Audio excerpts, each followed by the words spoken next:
you're in here. Here's how you How about you two switch? Yeah, I don't know why you took lead. You're the tall ass bitch. Pardon my French. Watch your language. Watch it. Pardon my French. We're wearing these red shirts for a reason. Watch it. Mr. Boys is gonna be mad at you. Oh, pumpernickel.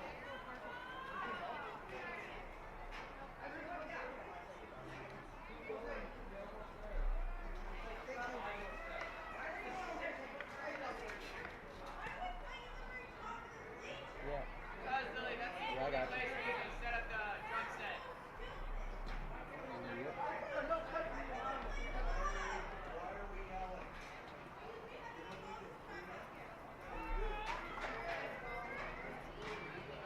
Loud and clear.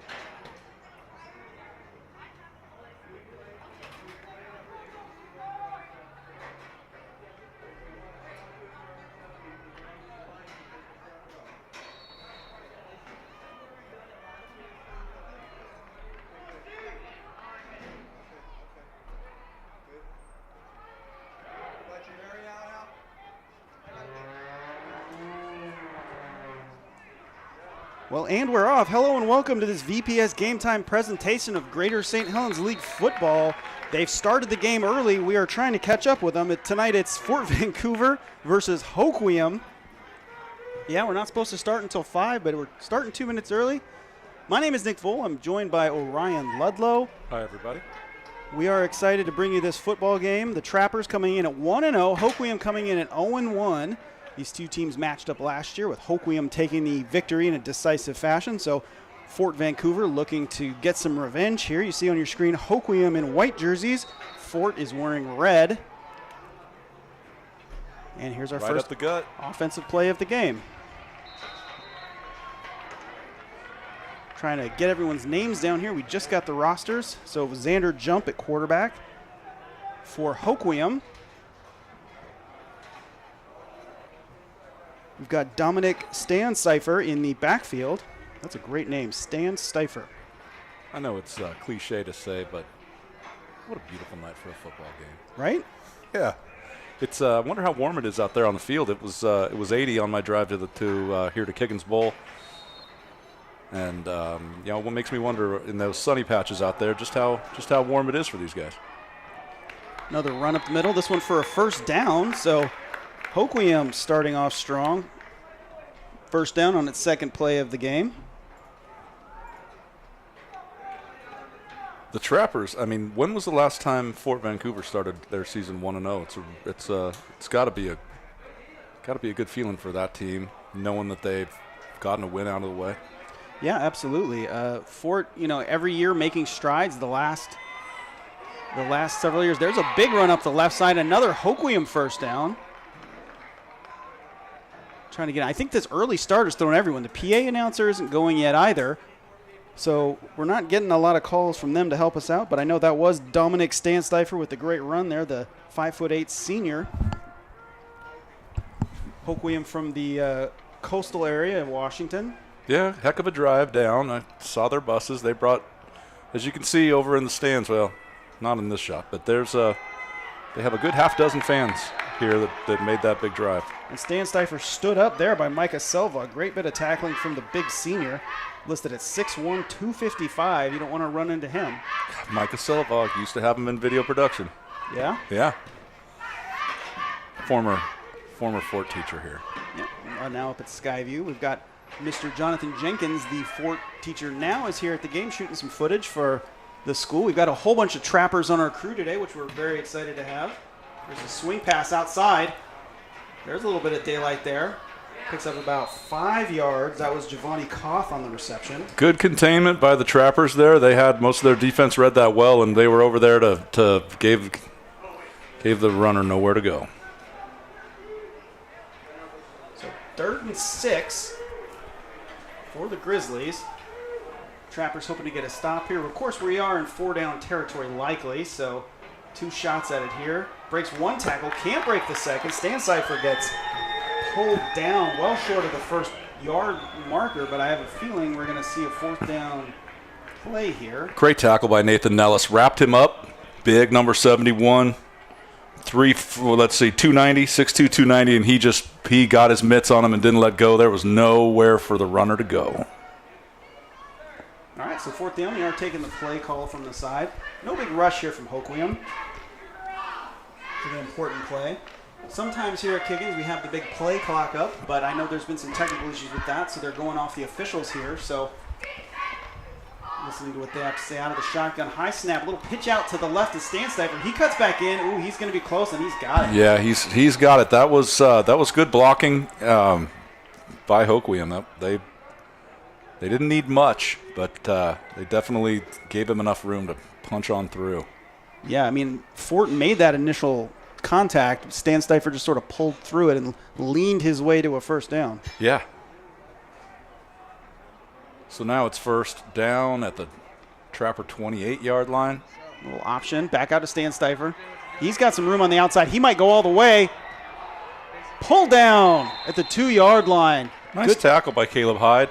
No quit in that play defensively No. because he had that corner. Yeah, he was. You saw daylight. You saw him pick up speed there around the 15, but Hyde was there to meet him, just short of the end zone. But it's going to be 1st and 2 here for the Grizzlies. This is where you got to hold them. Senior quarterback. Sorry, Xander Jump. My mind went blank there for a second. Xander Jump made a smart play, knows where his bread is buttered there, pitched it out to his talented running back. This time he keeps it, picks up about a yard, not quite into the end zone, and we're going to have a second down and goal. Good job by the defensive line to penetrate and not give him any place to go. He was going straight up the middle, and there were 3 Trappers in the backfield right after the snap. Nice job by the Trapper D. So here's Jump with the snap. He's got an option, decides to keep it again. Nowhere to go. But I think he did cross the goal line. Did. Touchdown, Hoquiam. Touchdown, Hoquiam. It's a tough one. Gravity. He was stopped short of the goal line, but gravity took him over. So Hoquiam with a successful first drive. They go up 6-0. They're in for the extra point now. And it looks like they will be kicking. Trying to get a number on this kicker here. So I can give you his name. Looks like it's going to be Chance LaBounty with the kick, if I'm reading that jersey correctly. Yep. Kick is up. And it's good. 7-0. A quick lead here for Hoquiam. Yeah, that was a drive where every single play picked up yards, positive yardage for the Grizzlies. It's a good way to start. 7-0 Hoquiam.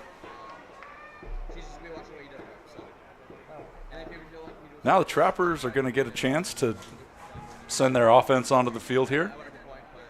Yeah, not a huge offensive output last week for the Trappers, but they do have some talent on offense, so it'll be fun to see how they respond to this early Hoquiam touchdown.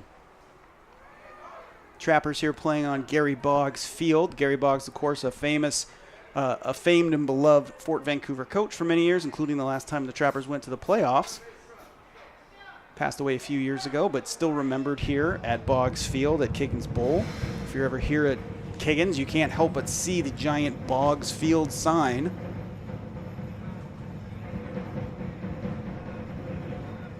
Is that the band I hear?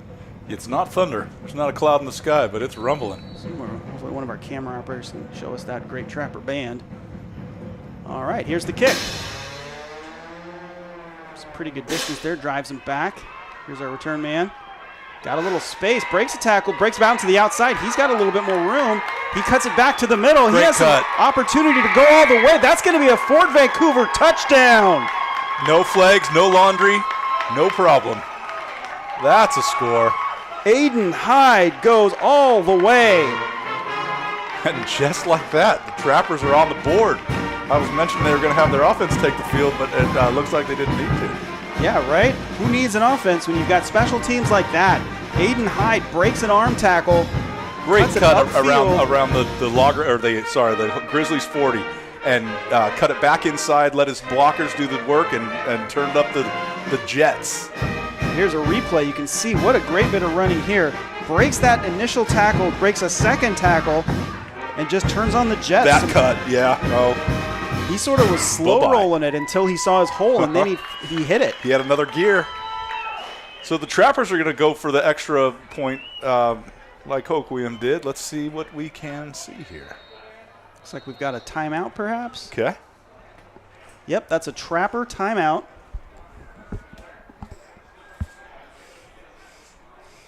So while we are waiting here, folks, let me tell you some good news from across Vancouver Public Schools.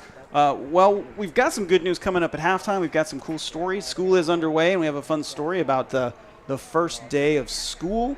We also have some information for you. Sorry, I'm a little distracted. This early start is really throwing me here. I wasn't quite ready. All sorts of stuff, though, on our website. You can see all the new schedule changes. As you have a student, you probably know all about them already. But we have vaccination information if you're still waiting to get that done. Bus routes, school supplies, all that stuff's on our website. There's a whole bunch of other information you need to know there. So for all your back-to-school information, check out vanesty.org and make sure you stay tuned at halftime because we've got a fun video from the first day of school. We've got some cool stuff some teachers are doing this summer to get better at their jobs and preparing kids for the future. So make sure you stay tuned for that. Meanwhile, we are back in action here at Kiggins Bowl, and Fort Vancouver is going to try to even things up with his extra point. Caleb Hyde about to boot it through the uprights, or attempt to anyway. We had Aiden Hyde with the touchdown. We might have Caleb Hyde with the extra point. Let's see if he can get it done. nice snap. Nope, looks like they're faking it. Look at that. Rolling outside, going for two, cuts it in. He crosses the goal line. 2-point conversion. Kyler Smith, one of the captains of the Trappers, with the snap keeper.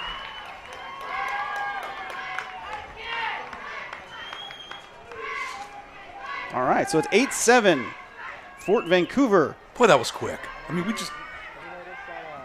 Hoquiam just scored. It was like 1 minute. I like it. And, that's the kind of thing, it's easy when you have a team that's young or isn't used to winning to get down. You get down right away. You give up. There is no give up in this Trappers, and we can say that. We've seen this out of this team for the last 2 years under Coach Doug Bilodeau. There's no quit, and they're up. and this also seems like they have more players on the sideline than we've seen before. Although, I can see several Trappers in their street gear from injuries, including one of the captains, Dennis Zayetz, and a few other players down there. So, part of the program is getting kids interested enough to play and confident enough that they can compete and not have every game be a blowout. And boy, have the Trappers turned that around. Yeah, right. I mean, they won 3 games last year. They're looking to better that this year. They've got the talent to do it, certainly. And here's the kick. We're going to get a return here from the 20-yard line. Here comes Hoquiam. See if they can do it. Oh, big hit. What a hit. Boom. Winston Kakayo on the return, looking for space, didn't have it. I didn't see who made the hit there. Was that Kohler Green? It was number 57. Oh, 57. That's Drelix Antonio with the big hit. It was big. It was just, that's two objects moving in different directions. They hit and that's it. It's a good thing you teach video production and not physics. Yeah, not physics. Yeah. I can recognize physics when I see it, but I can't talk it. Good decision making there from Jump, who kept that option onto the left side, picked up about 6. So a shortish second down here for Hoquiam. You can see the shadows on the field getting a little bit longer as the sun sets behind the bleachers here at Kiggins Bowl. And, it's probably going to cool off a little bit out there on the field, give these guys a little bit of a break. But hydration will be important when it's this warm. Got to stay hydrated so you don't cramp up. Nice another stuff. Yeah, right there from Isaiah Weiger on the hit. Yeah, last week we were here. We did Hudson's Bay versus Heritage, and we did Skyview versus Jesuit, and there were numerous, and I mean at least 10 between the two games, timeouts for cramp-related reasons. Yep, okay. And, if you've ever had a cramp like these guys get, it's incredibly painful, and They stretched it out. But speaking of stretching it out, Jump tries to stretch this one out to the outside and has nowhere to go. Great pursuit out of that Trapper D. Miles Evanson with the takedown in the backfield for a loss, and that's going to bring up 4th down and 5. So, is this 4-down territory? Looks like Hoquiam believes that it is. I mean, this is risky stuff here. They're on their own 35-yard line, but Coach Jeremy McMillan is rolling the dice, it looks like. I wonder if we could see kind of a quick kick. Although they're not in a formation. We'll see. We'll see what happens. I mean, you can't predict the future. So back to pass. Yep, they're going for it. Looking. There's a swing out pass. He's got his man. No, he's short. What a stop again by Drelix Antonio. The linebacker crew for the Trappers are playing out of their minds right now. They are like stuffing runs. They are standing people up. It's really good work from the linebackers. The pursuit left on the sweeps. They're getting in there. They're not being blocked by the first blocker. It's good work by the linebackers there. And yeah, great closeout by Antonio because he started that play well beyond the. He started the play when the reception happened. Antonio was well behind the first down line. He closed that gap quickly enough to stuff him at least a yard short. Yeah, met him where he needed to, and then didn't give up an inch once he did. All right, so for the first time, we've got Hudson's Bay. They're going to kill me for that one. Dude, no peace pipe for you. We've got Fort Vancouver on offense, a late arriving offensive player. Looks like we might have a timeout. Yeah, it looked like a penalty here on the Trappers. Looked like Kyler Smith was trying to communicate with the sideline, but now they're just going to call that a delay of game, I guess. March it back 5. I didn't see the call. It was either delay of game or too many players on the field, but they did snap it, so it had to be delay of game. Okay. Yeah. And it is hard too. Like I said, there's no play clock up right now because of some technical problems here, and so they've really got to communicate with those officials. And when you have some internal communications, it's hard to get that snap off in time. So anyway, here we are, 1st and 15. There's a flag. Swing pass out to the outside. A little bit of room. Picks up about 5. Oh, wow, he keeps going. Gets about 9 on the play, but we'll see if this one is going to stick. Yeah, the flag got thrown onto the Trapper side of the line of scrimmage. Sometimes that can be a false start. We'll keep our eye on the white hat, see what he has to say. Yep, false start. He's signaling it now. So that's going to march the Trappers back another 5 yards. They're going to be facing a 1st and 20. They're still going to be in Hoquiam territory, but not where they started at the 38. They're back at the 48 now. Yeah, I mean, that's a good offensive play. That's the kind of stuff you'd like to see. The swing pass out to Kyler Smith, who drags the defender and picks up 9. If they can do that consistently without the penalty, they're going to have a fun day. Exactly. And, still first down, so I wonder if we'll see a play like that here in this next little series. So 1st and 20.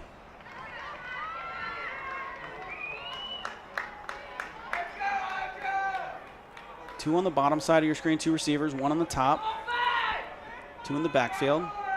There's a handoff up the middle. Good bit of room there. Picks up about 7 on a normal possession. I'd say that's a great first down play. And it is still a good first down play, but when you've got 20 yards to go. Well, just cut that by a 3rd. So the PA announcer has finally joined us. There's a lot of traffic out there. Friday night, 4:30 on I-5 and the surface streets. It's a busy time. A lot of people saying, my week is done. I'm going to go watch some football. We hope you're enjoying this broadcast so far. We're really excited. We've got a doubleheader? I think we got a doubleheader, but I think we have 11 students on our crew tonight. It's one of the biggest ones we've had in a while. We've got students from 4 different high schools here tonight, and we're so excited to have this going on. Pitch out outside. Ooh. Forward lateral, but behind the line of scrimmage, that works. Nice pickup. Yeah, I mean, let's call that. Yeah. That play was busted, and then Kyle Sammy just said, give it to me. Yeah, picked up like 9 yards. That's a dangerous pass right there. That pitch. Yeah. Well, at least with a forward pitch like that, if it's dropped, it's not a fumble, right? That's true. But Here's the pitch right here. Yeah, kind of a shovel pass, right? And credit to Caleb Hyde for hanging in there because he was getting rocked as he was releasing it. But that's, you make that lateral a little earlier, maybe it's a loss of yards. Instead, a nice pickup of 7. We're down to 3rd and 7 now. Just 1 in the backfield, 2 in on each side of the line. Oh, up the gut. We're going to call that a pickup of 3, so it's going to be a 3 yards down to the 32. That's going to set up 4th and 4 now for the Trappers. It's going to be a pickup of looks like about 3 to give us a 4th down and 4. And again, this is 4 down territory, guys.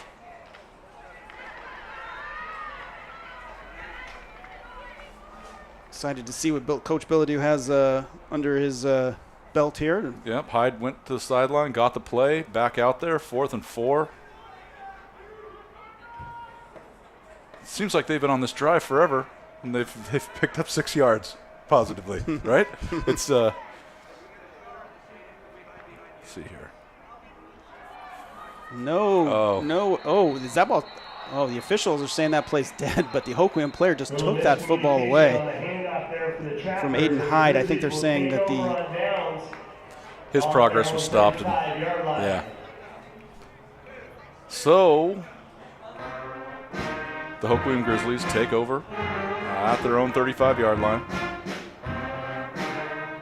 It's about where Fort started on this last possession. So a little back and forth. Hand up right up the middle. Yeah.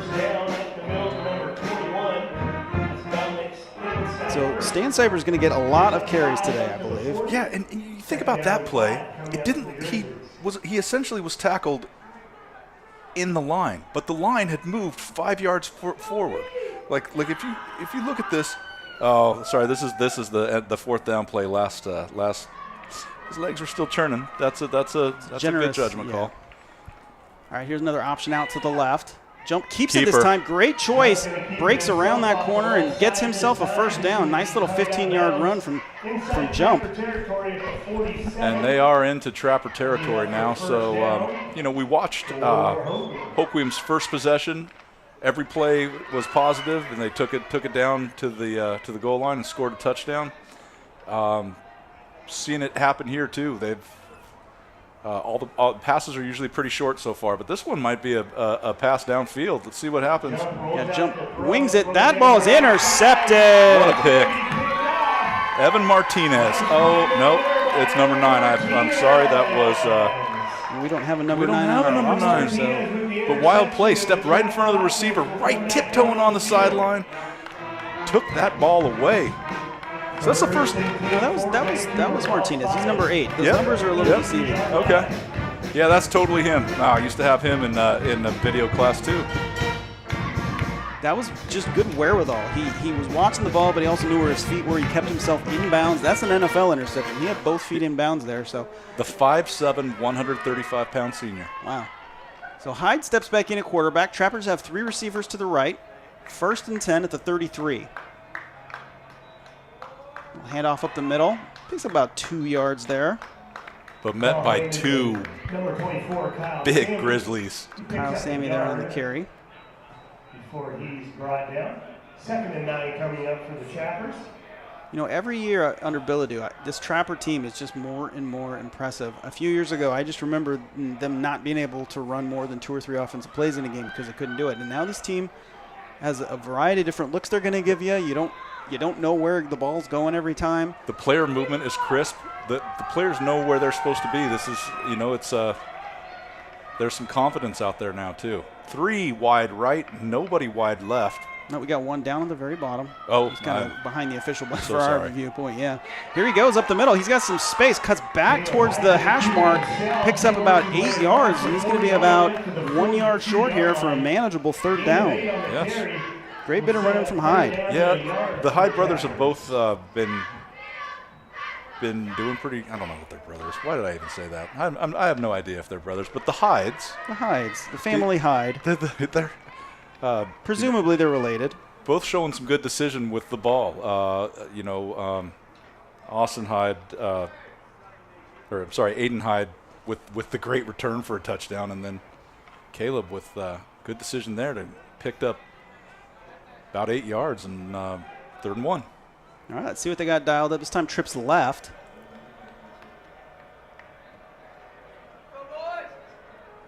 Rush up the middle. Great bit of running there. That's a Trapper first down. Sammy on the run. Yep, good. Almost to the 50. He picks up about 7 yards all the way up to the 49-yard So line. that's a Trapper first down. They are moving the sticks. About a minute left here in the first quarter, and it's been a crackerjack so far. A lot of action, not a lot of downtime. Yeah. All right, 1st and 10, Trappers. It seems like when Hoquiam's on offense, they're not spending a lot of time in the huddle. They know what they're doing. They're getting right up to the line and not giving the defense much of a chance to breathe. But and they were moving the ball pretty good on that last one before Martinez's interception. Pretty impressive way they run that option as well. Back and forth. A lot of different looks. Yep. Seen quarterback keep it, late lateral, early lateral. Yeah. But that Trapper defense also reacting really well. There's a flag on the field. I wonder if it's another delayed game. Prior to the snap.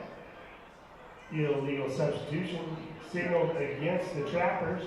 Yep, another delayed game penalty. Illegal like. substitution. Or is it illegal substitution? Is that the call? Penalty going to back them up to the 43-yard So line. another long first down here for the Trappers. Just bit them on their last possession. We'll see if they can overcome it this time. It's going to be 1st and 15 from their own 43-yard line. Hyde back at quarterback. Behind him is Sammy. Kyle Sammy. Little low snap. Swings it outside. He's got a block. Cuts it inside. Picks up about 4 here. Yeah. Maybe not even. Picks up 2.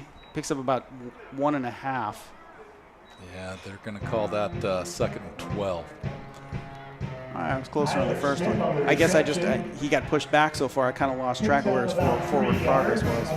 Yeah, it's And that's the end of the first quarter. I mean, that just flew by, did it not? It did. 8-7 Fort Vancouver.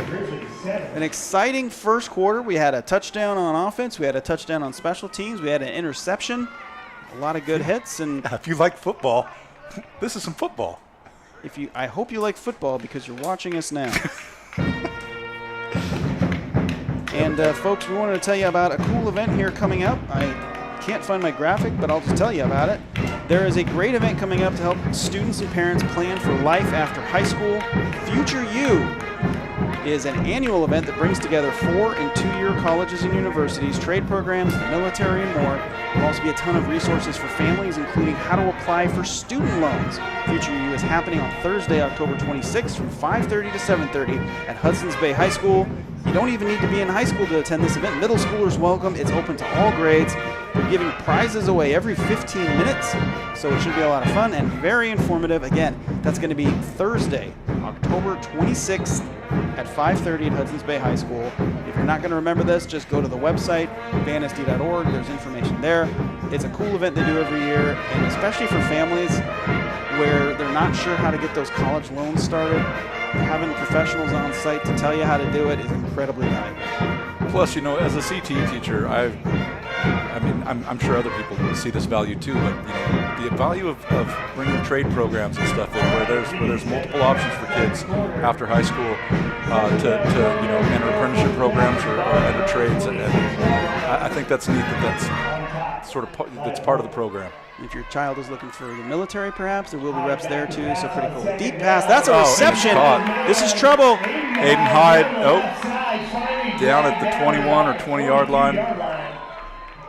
The defender attempted to knock that one down, made that decision. Am I going to try to deflect the pass, or am I going to make the tackle? Went for the pass, didn't get it, and that's a big first down play for the Trappers. Caleb Hyde really gunslung that ball too, sort of like held it, sidearmed it, and kind of like just got it just past the defense. He put it in a spot where only Aiden Hyde could catch it. First down, 10 yards to go for the Kind of a natural connection between those two. It's going to be a first down for the Trappers on the 21-yard line. They're looking to make some noise here on offense. Hoquiam's defense has been on the field for a bit here. So Caleb Hyde got a man in motion. That's Austin Hyde in motion. I'm sorry, Aiden Hyde. I apologize. Handoff up the middle to Sammy. He gets stuffed immediately. About 100 Grizzlies all over him there. He wasn't going down either. They had a hold of his jersey, and that, those no-rip jerseys now. Trevor Turpin on the initial hit. Trevor Turpin among other Grizzlies. kind of grabbed onto those that jersey and didn't let go. Gonna stick him on the hands, perhaps. I don't know. No, good tackling there. You see it on the replay here. Right in, yeah. See that number 58? He got the penetration into the backfield and stopped everything enough that. And then Winston Kakaika could assist there on defense. So 2nd and 12 here for the Trappers. Yeah. Little false start there. That was pretty obvious there. Sammy, I know Sammy started moving a little bit early out of the backfield, and then did they call a timeout before that? I think they called a timeout. Looks before like they called it. Yes. All so right. Well, there you no go. penalty on that, and it'll remain 2nd and 12 when we get done with this timeout. Something to eat or drink. The concession stand is So open in the field house. There at the north end zone. I got some more stuff going on here today. If you have been attending athletic events this year, you may have already noticed this. You can skip the long lines at the ticket booth and buy your tickets online. This is a new thing for high school sports all over the country. We're starting this here. The district has partnered with GoFan to bring online ticketing to high school sports. You can pay with your credit card online in advance and then get scanned into the game. Skip that gigantic line, especially here at Kiggins. It stretches all the way up to Discovery Middle School. It's easy and fast to buy tickets. Head to your school's athletics website and look for GoFan, or you can go to gofan.co, not .com, .co. Search for your school's name, and it's incredibly easy to buy those tickets. And if you forget, they have the code right there at the ticket booth. So if you're, you can even just save a couple of minutes if you show up and forget to get your tickets early. And get them right here online. Scan yourself in. So back to pass here on 2nd and 12. Tossed it a little too much there on the pass. There's a flag coming in late. We'll see what this is all about. Coming in on the top side of your screen there. That flag came in right in at the end of the play. So yeah, and from the far side. Yep. See the laundry. See what the official has to say about it. So this team looks like they're going to decline whatever that penalty was. Looks like it was on Fort Vancouver, and Hoquiam was elected to decline it. See what the call is here from the white hat. I think that was a man downfield, illegal man downfield, and it's a pretty small penalty. So yeah, might as well just take the down and bring up 3rd down and 12, which is. I mean, they already know they're in 4-down territory. Better to give them just 2 more downs instead of 3. Speaking it through, we've got 3 receivers on the bottom of the screen. Here's the snap, handoff up the middle. Sammy makes a move, picks up about 6 yards on that one. So it's going to be a 4th down. We'll see what Fort Vancouver wants to do here. I'm guessing they're going to go for it. It's going to be 4th and about 9. 4th down and about 8 yards to go for the Trappers. So the Trappers haven't been this deep into Hoquiam territory yet this game, so it kind of remains to be seen how they handle themselves when they're knocking on the door here.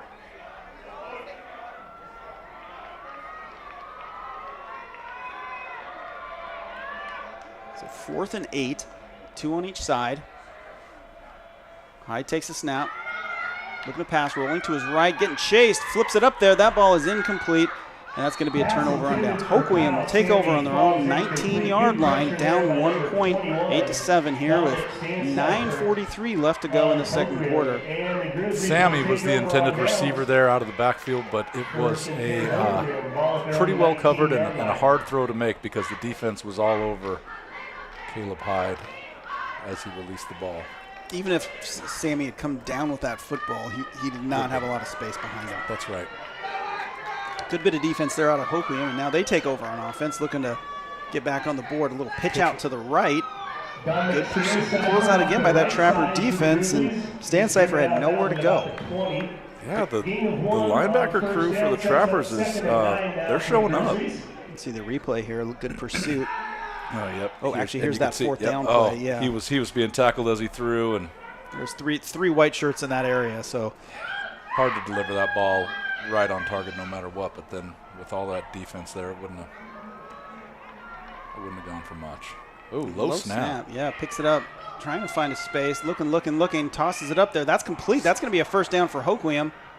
Defense lost track of that receiver. He was just sitting there uncovered, standing there waiting for the ball. Gave the quarterback a great target to, under duress to release it to, and 38-yard Nice line. play. Hoquiam moves the First flags. down for the Grizzlies. I mean, that's Moves the just chain, I that's should just say. just good offense. I mean, the receiver did what receivers should do: is find an open space and camp out deep enough to get a first down and hope your quarterback sees you, and he did. So good bit of maneuvering there from Hoquiam. Kind of a jump pass, too. Looked Stan Cipher still nowhere to go. Dominic Stancypher on the carry, picks up a yard to the 39. So Stan Cipher found some initial success in this game running the football. Fort Vancouver's really keyed in on him here, and Hoquiam, when they're finding success on offense, it's going elsewhere because that Trapper defense is keying in on Stan Cipher and the run. seeing the same, the same Trapper guys on almost every tackle. Micah Selvog and Drillix, Antonio, they're in it. Antonio going right up the middle, trying to Pass completed. seemed like number 18, Tage 18 Dayton, on the catch. That's caught the ball and couldn't believe how open he was and didn't really know what to do. He sort of like turned around and was like, I'm not being hit. Wait, I can run. That's hard, though. Your back is to the play. Your back is to the defense. You don't know what's coming when you turn that corner. Yeah, you're bracing to just be creamed. And, well, with a flag way down in the backfield here, it makes me wonder if it's a hold or something, a late hit maybe. Yeah, but it's a is a hold against hold. Hoquiam. Looks like they're going to march that one back, though that 10-yard hold is always a killer. Yeah. So after the penalty ball will be So spotted at the it'll be second again here for Hoquiam, but this time it's going to be second and 19. So a long ways to go. So we haven't seen a lot of downfield passing out of Hoquiam yet. In fact, the one downfield pass we saw was intercepted. Yep. See if they just continue with this run game. I also haven't seen a punt in this game so far. There's a downfield pass going for the corner. A little bit too much juice on that one, and frankly, even if you'd put it in the right spot, Giovanni Koth was absolutely draped by Trappers. Probably best that ball was overthrown. Yeah, that was Martinez was in there, and so was number 50, Miles Evanson. So we're Both gonna have covering on that. Third and 19. A long ways to go here for this Hoquiam offense. Think we'll see another pass play here? That's a good question. And, we saw them in 4-down territory earlier in this game in the same, position. So there could be two plays here. Looking for the pass. Not a lot of space. He does find some running room, and now he's got a chance to go. Here he goes. Who's going to win this foot race? Touchdown, Hoquiam. Wow, huge High knees run. at the end to escape that shoestring tackle. Xander jump. Unexpected. Lives up to the name, has a little hop over the tackling defender to find his way into the end zone. We were talking about that awareness of where is the defense. Jump, knew where that defender was going, timed his jump perfectly, and avoided that tackle coming from behind. And Hoquiam puts themselves back in the lead, now up 13-8. And the Trappers, they expected a pass. I expected a pass. It looked like a pass, and Jump turned it into. He just took it all over himself. That was nice play. Cole off the upright. That is no good. Scores 13-8 Hoquiam. Wow, an electric play out of Xander Jump. Here's the replay. So he's looking to pass. Good coverage downfield. The one thing that's who isn't covered is him. He breaks it. Boom. Watch it. Here comes the defender, number 7, Hyde. Jump. Yep, he just kind of skipped. It looked a little more like a jump in person, I guess. Yeah. On the replay, it didn't look as impressive, but in person, it was a pretty darn impressive run. And that's funny too about TV. It all slows everybody down. Have you ever noticed that? You watch a game in person. Oh, right. Everyone's faster in person than they are on TV. Well, because if the camera's following somebody, then it doesn't even look like they're moving. The camera's just on them. They stay in the middle of the screen, and it's like, it's kind of like watching the dotted line when you're driving fast down the road or something. Sure. Like that's when you see the distance, or when you just look straight out the side and see the trees going by as a blur. Otherwise, it just Yeah. Yeah, and he was a blur. I'll tell you what. Great bit of running there out of Xander Jump. Once he got on the sideline and turned up the throttle, I mean, that was great runner. Good run. So back to kick is Matthew DeJesus. There's that thundering drums again from the Fort Vancouver Trapper Band. Can't see numbers in the backfield. And that ball is squibbed and just sort of jumped on. Well, Tyler Smith Just made sure the Trappers would keep And it. the Ford offense will take over 1st and 10 from their own 34. There's almost there are very few things in this world harder than catching a football that's going end over end. That thing, it just wants to go through your breadbasket and out of your hands. So good on him for hauling that in. So now the Trappers have it back. 1st and 10. They got plenty of time here. 7.5 minutes left in the second quarter. Second quarter feels like it's taken forever. That first quarter went by super quick. Lots of scoring. This second quarter's been a little bit more eventful. So there's a little pitch to the outside. Sammy takes a hit, picks up a nice 4 yards. So a good bit of first down playing there. Caleb Hyde with the shovel pass forward. Sammy comes in at 5'4", 210, and so there's a lot of power packed into that body. It's probably not the easiest person to take down when his legs are churning. Good stop by Hoquiam, but a nice run. I mean, that's again making the second down manageable, moving it down the field. Pounding away here, so a little bit of confusion there, but they're set. Here's the snap, handoff up the middle. New runner, ooh, absolutely smashed. Joey Bozich on the hit. He carries it up to about the 39-yard line. So Aiden Hyde on the carry takes a licking. 35 for the Trappers. Yeah, that's the kind of tackle that can make your molars feel loose. Well, it's a good thing he's wearing a mouth guard. Yeah, well, exactly. So we've got 3rd and 5, still a pretty doable down here for the Trappers, down in distance. So see what they've got up their sleeves here. Sammy's in the backfield, it looks like. Caleb Hyde here in the shotgun, takes a snap, rolls out to his left, pitches it downfield, overthrown. That ball is intercepted. Here we go. Hoquiam with the interception. Good bit of closing there from Aiden Hyde, who basically turned into a defender on that play to prevent the return. So, I mean, it's more or less the same as a punt. Yeah, that ball was in the air for a long time. It gave the defense a chance to track it, get under it, and pick it off. Really was there were more defenders in the area than receivers. You saw number 14, Aiden Hyde, was trying to come over and catch that, and he ended up turning him into a tackler. It's one of those, too, where the quarterback's got his eyes on a receiver, tries to lead him, but doesn't see the other part of that field where the defense is coming from another angle. And here's a big play for Hoquiam. Broken tackle, another broken tackle before finally being knocked out of bounds at the Trapper 33-yard line. At the 42-yard line. That was a once he caught the ball. Looks like the officials say he actually went out of bounds at the 42 before continuing on. Oh, interesting. Okay.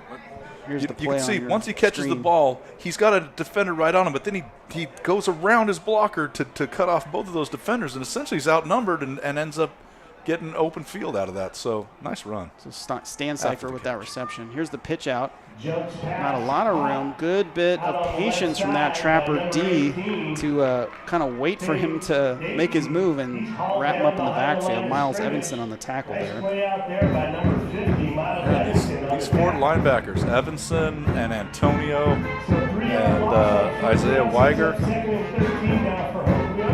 they've been in on a lot of defensive plays. It's you see that they have good side-to-side movement. They really track the ball well. They got tossed on that quarterback keeper, but We hear good show. We've been calling these same names over and over again. Another little option here. Xander Jump keeps it. He cuts it up the middle. He's got some room here. He might go again. Xander Jump all the way down to the 5-yard line. He'll finally be dragged Taken down by Caleb Hyde. That's we've seen the danger of the wheels of Jump. I mean, Jump's got.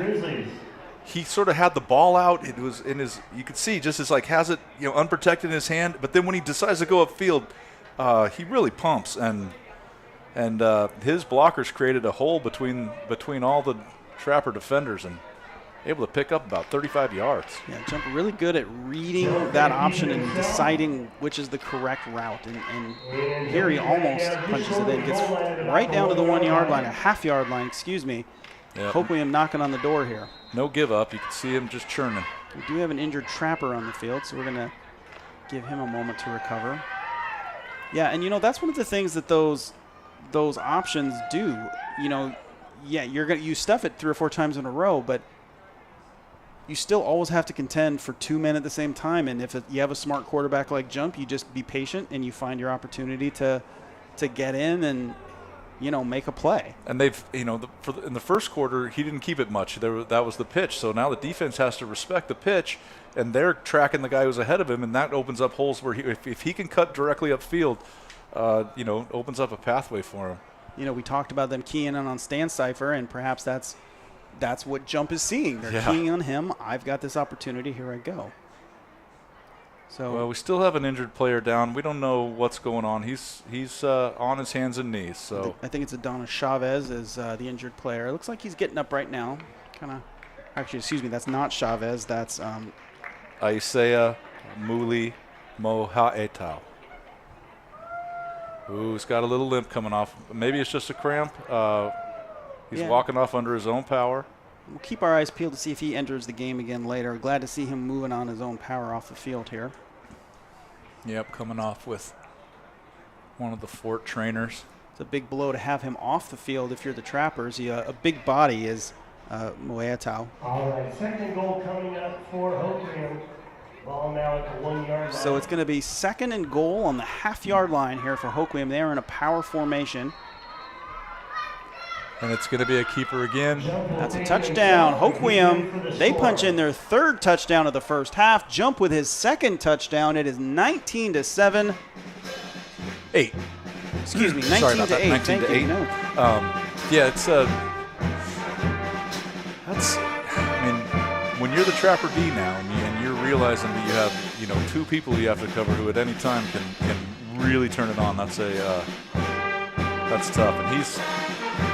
One thing that Jump's doing is kind of leaving the ball exposed a little bit on some of those runs. I wonder if the Trappers can key in, try to force a fumble on some of those. If they can't wrap him up, at least try to punch out that ball.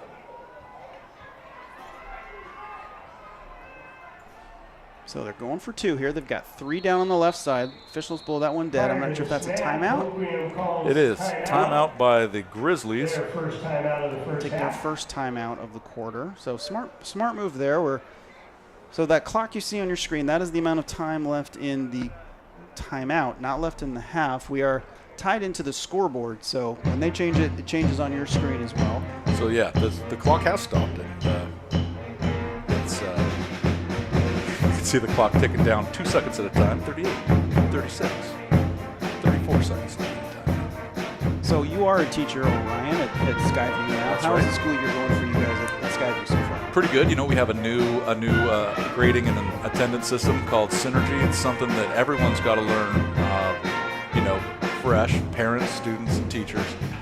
We have a new way of communicating with parents through Parent View, and so far it's good. I've seen a real positive energy from like the freshmen that are coming in. I think that there's maybe the pandemic malaise has passed. At least it's starting to be less impactful at our level.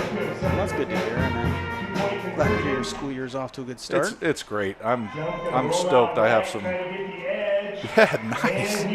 So Jump attempts to turn on that afterburner again, but Isaiah Weiger says, "I gotcha." So no good on the extra point there. 19-8. Hoquiam with the lead. And now you see how much time is left on the clock. There's 4 minutes, 38 seconds left in the second quarter. So coming in on halftime, most of the Sunbeams have left the field. So we are probably going to be seeing the lights here around Boggs Field turn on, illuminating Kiggins Bowl. I think you can see the lights from the highway and stuff. You can really tell there's like high school sports happening. It's like a beacon. This is one of the most beautiful places you're ever going to see a high school football game. If you've never been to Kiggins Bowl, with all the improvements the district has been able to make thanks to voters and the bond measure we passed, the natural setting of all of these trees, and the stadium seating is built into the hillside, which is just gorgeous. So it is natural a wonderful amphitheater. place. This building was built in the 30s, and It is a beautiful place to see high school football, especially with all the new improvements here. There's Hoquiam with the kick. This ball scoots on the ground. You see a lot of this in high school football now. So just a safe play there. I think he had some space, did Connor Childress. He could have picked that up and run it, but better safe than sorry. Better safe than sorry, right. Let your offense come in with some arranged plays and run it this way. Let's see what the Trappers can muster on offense here. We've seen him drive a bit, but we haven't been able to complete it yet, so we'll see what Coach Bilodeau has rolled up his sleeves here. You know, the Trappers, if they can eat up most of the rest of this clock and get us a touchdown, it'd be a nice halftime for a second half of excitement, because these teams, they've been giving it to each other. It's been a good game so far. Yeah, pretty fun to see evenly matched teams. Sometimes we get blowouts at Kiggins Bowl, and these teams, that ball. Ooh, dangerous play pass for the Trappers there. But you know, those forward laterals do have that benefit, I guess, right? You know, they are a pass, and so if the intended receiver of that forward lateral doesn't catch it, and it's just if you drop a backwards lateral, that's a fumble. That is just an incomplete pass, though. So we're gonna have a 2nd and 10 here for the Trappers. I wonder if there was some confusion there, because Hyde turned to his left, but there was nobody there, and I don't know if that was a fake or if maybe there was some confusion. And they also came to the short side of the field, which, they didn't have a lot of space there on that sideline. So here they are, 2 on the left. Little handoff up the middle. There's Hyde. Breaks a tackle, breaks a second tackle, kind of falls forward for about 4 yards. So they're going to have a 3rd and about 6 here. So we've seen Sammy with a lot of carries today. Now Hyde getting some, Aiden Hyde, who had the big touchdown kickoff return earlier for a touchdown. We got some laundry on the field. It's in the... Looks like that one's going to be against Hoquiam. See what the call is. I missed the official. I was looking down on my roster, so I didn't see what the call was, but they are marching it forward, so. Oh, a face mask. That's going to march it like 5 yards forward. So it's a 5-yard face mask. It must be the incidental type. So it's going to be a short 2nd down now for Fort Vancouver, 2nd and 1. Great camera shot there from Cam Ford, getting the face of the Trappers about to snap the ball. Good little pass out there. Hyde out to Hyde. That was good too. He essentially picked up 10 yards after the catch with tenacity, grit, resilience, things we try to teach in class. Vancouver Public Schools has a new mission, and part of it, especially like at Skyview, we're talking about dignity and resilience and learning from mistakes rather than letting them stop you. I think it's a good message. And that's part of the new strategic plan that's nearly finalized. Oh, yeah, thank you. Kind of the philosophy of the school district, and it's something that gets renewed every 5 years or so, kind of keep up with the times. And input from students and parents and staff and community members to, what's the kind of school district that you want for your community?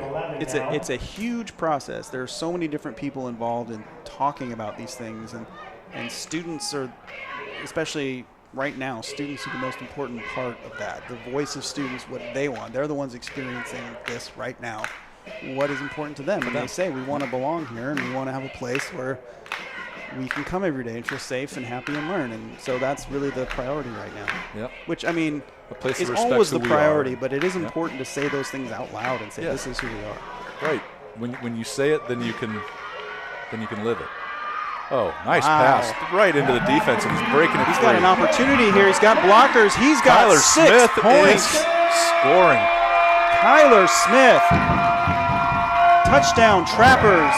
And you saw right at the beginning of that play, miscommunication in the backfield.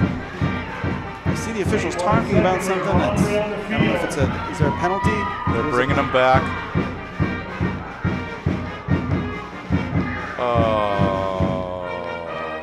Touch the top of his head. What does that mean? Illegal motion or something?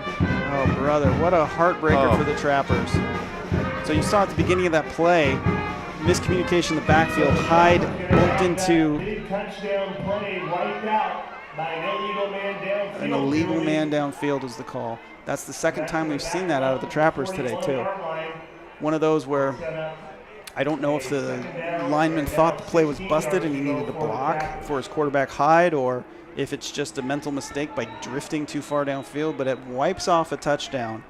Yeah, not only that, but it drives them back, 10 yards from 2nd and 6 to 2nd and 16, and now they're All right, so in here we go. Grizzly territory. 2nd Yep. and 16. Still a little under 3 minutes left in this half. Question is, does that play energize the Trappers or demoralize them? It's a tough one. Good bit of running here. Yeah, great Head blocking. The Trapper line just put two Grizzlies on their backs. So a 5-yard pickup here. It's going to be 3rd and about 11 for the Trappers. 2.5 minutes left here in the second quarter.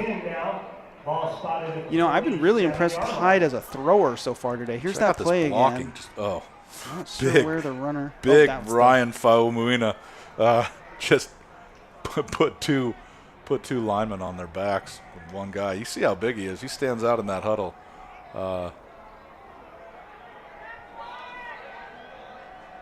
Big Ryan. That's So- what we called him at Fort.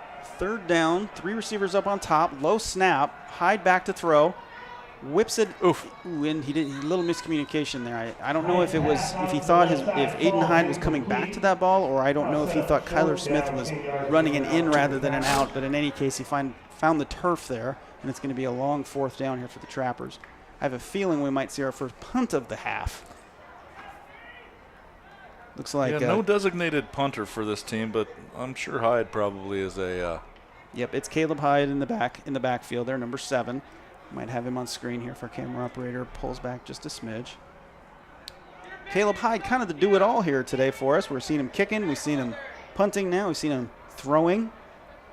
It's kind of like one of the essence of high school football is you got guys like this who can kind of do it all. And that ball flies out of bounds, not a very deep. There was a ton of pressure there coming up the middle from Hoquiam. That was Trevor Turpin. We've called his name a few times today. Well, one thing, you kick a punt out of bounds, you don't have to worry about punt coverage and a return. So, this is a way to give the defense a time to establish themselves. Now with we a haven't dead seen ball. a lot of downfield throws here from Hoquiam. We have seen big plays though, and with 1:48 left to go, there's time for them to get down and score again.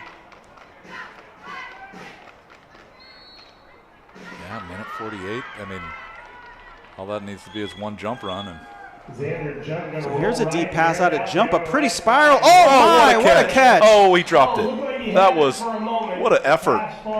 Beautiful effort. That pass intended for Giovanni Cox. Yeah, Giovanni Wow, Cox let's watch this. and See if they can replay that one more time and get a little bit more time to see that play develop. you can hopefully. see Cox lined up in he's the Here's top the of the replay, 3 yeah. receivers on the left. Oh, Oh, nearly with the catch. that there. was very, very acrobatic, graceful.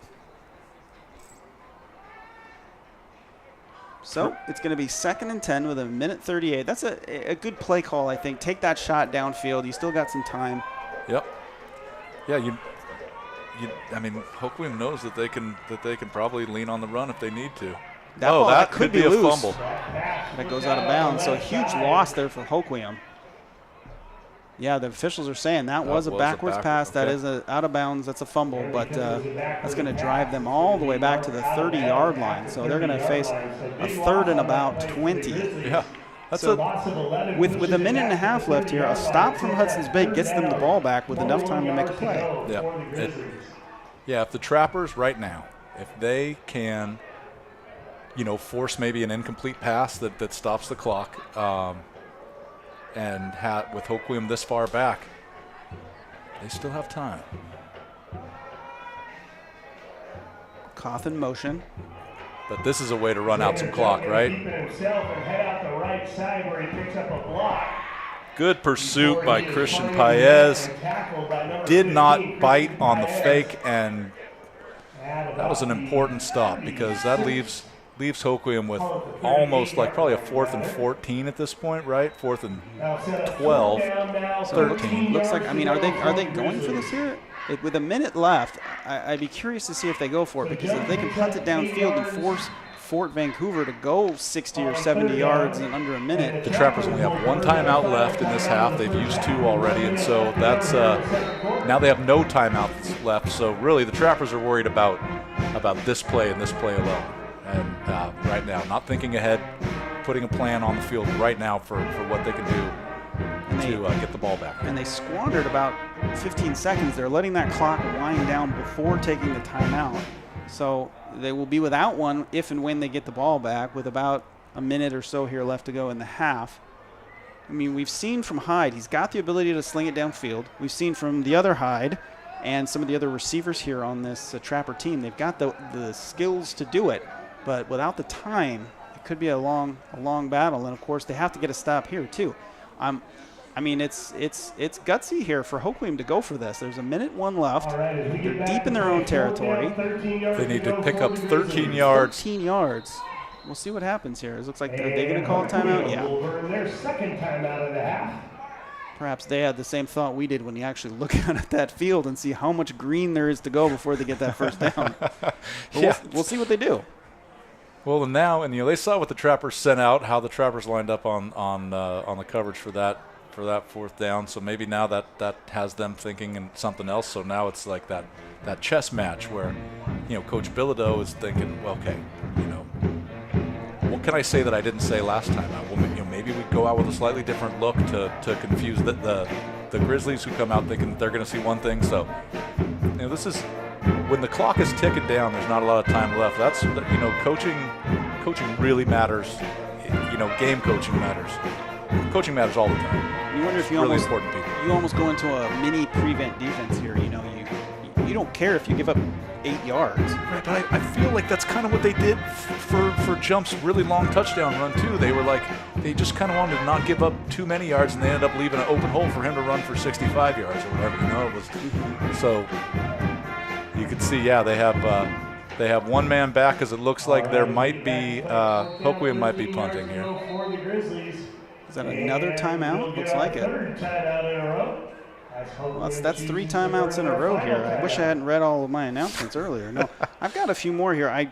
We're running a little behind. I didn't get my graphics ready yet, but hopefully I'll have them for the second game. But we do have another football game tonight I'm really excited about. Yes. It is one of the biggest. It's not the most even rivalry necessarily in our area, but it is one of the most fun rivalries. Columbia River is coming here to Kiggins to play Skyview. Yep, Skyview fans are going to be here in a whiteout. We just had a big spirit assembly at the end of school today, and the football team was down on the basketball court, like playing against some of the coaches, and we got students got to learn some cheers. So I think I talked to a lot of my classes that said, "Are you going to the game?" And I saw a lot of hands. So I think it could be a real big turnout. So if you're coming, come early. And use the GoFan app, because you're going to skip some of that big ticket line. Yeah. There are 2 ticket booths here at Kiggins, and the lines get nuts. So get the app, scan yourself in, get in earlier, get here early, because parking, as you know, at Kiggins is a pain in the butt. We know there's going to be a lot of fans from both teams here tonight. And Skyview is coming off a dismantling of this traditional power Jesuit. Huge punt. What a punt. Wow. Yeah, what, 10, 20, 30, 40, that's like 45 yards in the air? An ideal outcome for Hoquiam there. They boot it all the way down to the 24-yard line with no return possible. Just an ideal outcome. I guess those 2 back-to-back timeouts were worth it, because they dialed that up. Yeah. I'm sure he said, hey, when you get out there, kick it far and out of bounds. Yep, that's right. Okay, Coach, will do. So let's call a timeout again. Now, just remember what I said. All right, this time, score a touchdown. Got it.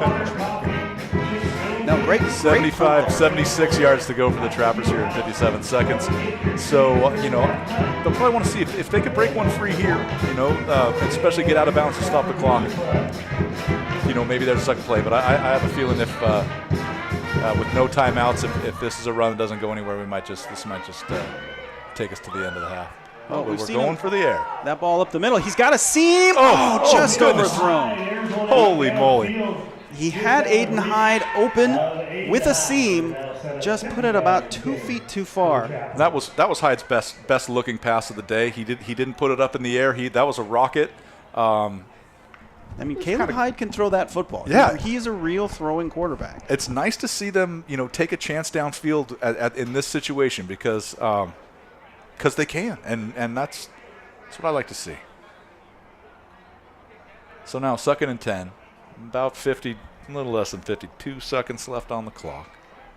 I mean, because then you do run this risk here of going, if you don't move it up, you don't get first downs. Now you leave them with 40 seconds left and a offense that's shown it can score quickly on big plays. But no timeouts left for either team, so we're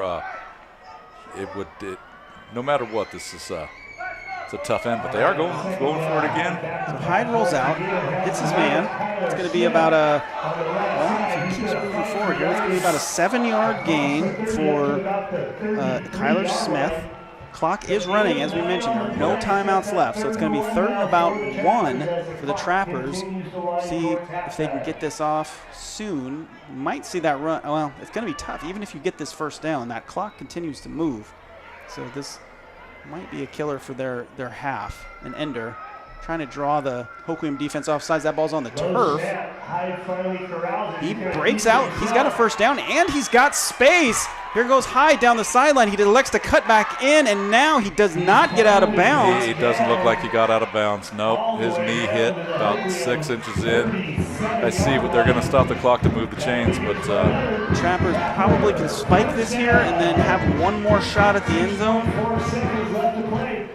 I mean, it's a fantastic athletic play, but he had an opportunity to go out of bounds, and he decided not to, which they might regret here. Clock is running.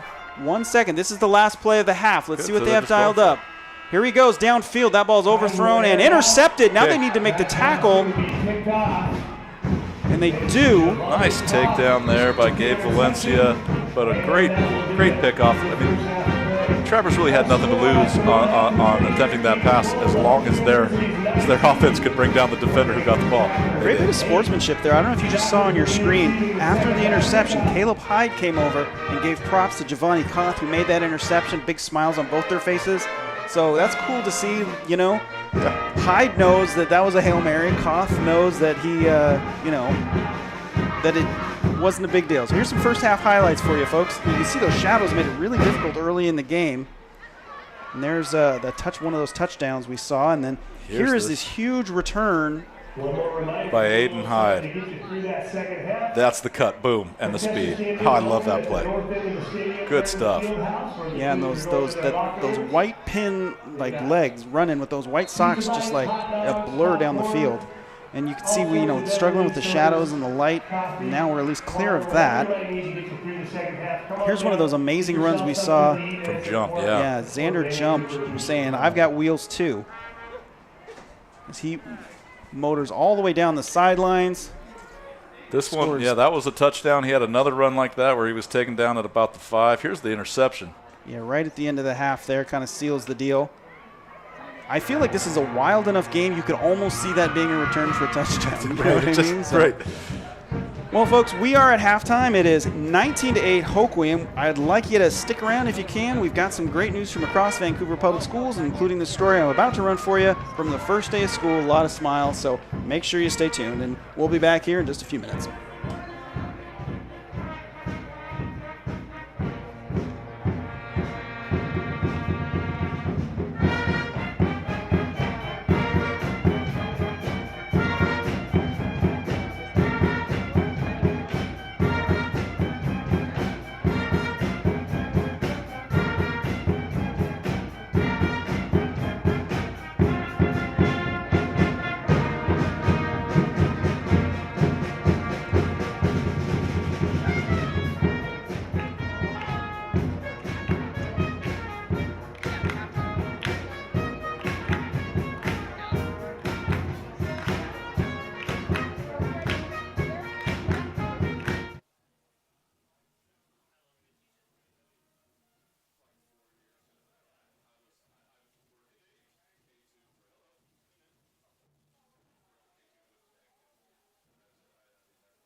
At your new school? The playground. How excited are you for the first day of school? Really excited. I really like art, and this is a project-based learning school, so I'm really gonna like it. How excited are you to have your students in this brand new school? I'm really excited. It's a very cool school. Everything is so big and spacious and airy and light. We're really excited for it. I'm super excited. The project-based learning is really cool. She's been talking about it all summer. I'm going to project-based learning school, and she's already really good at art, and the focus on that is really cool for us. Of course, this isn't the only school opening today, and Superintendent Jeff Snell is trying to get to as many as he can. We caught up with him at the brand new Ruth Bader Ginsburg Elementary School. Dr. Snell was joined by school board members Sandra Zavala Ortega and Tracy Barrows, and Vancouver Education Association President Jamie Anderson. Ruth Bader Ginsburg Elementary, or RBG for short, is a Spanish immersion school. Although parts of the school are still under construction, it's welcoming in kindergartners and first graders this year as it works towards full occupancy. For administrators, seeing these young learners in action is rewarding. I think that there's a lot of lead up that people outside of school don't necessarily know in preparing for a school year, and how excited everyone is to prepare for that school year. And then when the first day actually comes and you see the excitement of the students and the staff, some tears from families as they're dropping off little ones, all those emotions that are wrapped up into the first day is pretty special. It is. It's a lot of fun. I think, we get stuck in a lot of meetings and a lot of just in rooms, and so to be able to go and spend time with students and see how schools are run and our staff, and just say thank you and just see the smiles on everyone's faces, I think it just really it makes the job worth it. RBG is the final new school to be built as part of the bond measure passed by voters a few years ago. Dr. Snell, the VPS school board, and other district administrators split up to visit every school in the district on the first day, which has become a VPS tradition. And that's just about it for us. We know parents, you guys are excited about this first day of school and are posting on social media. We can't wait to see the photos that you post online. Thanks so much for watching. Until next time, I'm Nick Vohl.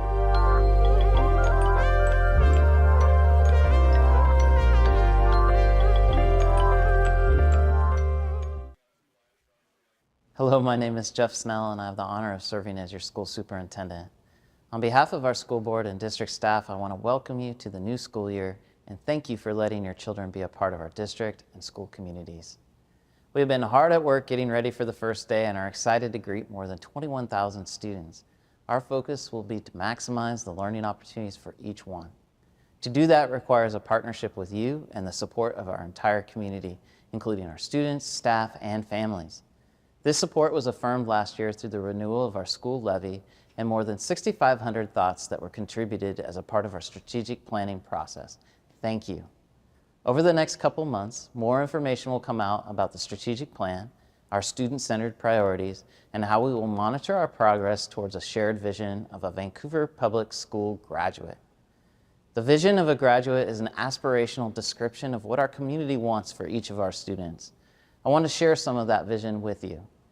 We envision our graduates will have the important learning and skills necessary to meet real-world demands, be curious learners who can persevere and adapt to changing conditions, consistently act with integrity, be effective communicators who work independently or in collaboration with others in search of informed solutions to complex problems, be compassionate and inclusive human beings who will positively influence their local and global community.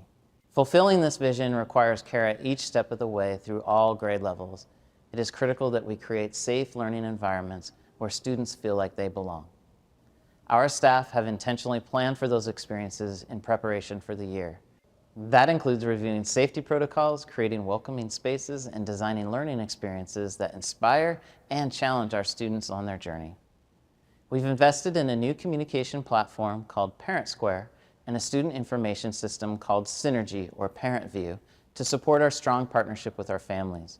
We're excited about these platforms because it will more easily allow two-way communication between our families and schools, and should make it easier for families to find information from the school about their child in one consistent place. In the coming week, you will be receiving more information about the start of the year from your school and how to find and access information you may need. You can also find supporting information on our district and school websites. If you have questions, please reach out so that we can help you. A school year always has amazing opportunities to connect and build community. I encourage you to attend your school's events and check out events at other schools. We have amazing students who do amazing things in the classroom, on athletic fields, in the auditorium, and through many different activities that your support makes possible. Thank you again for being a part of our community and our district. Let's have a great year.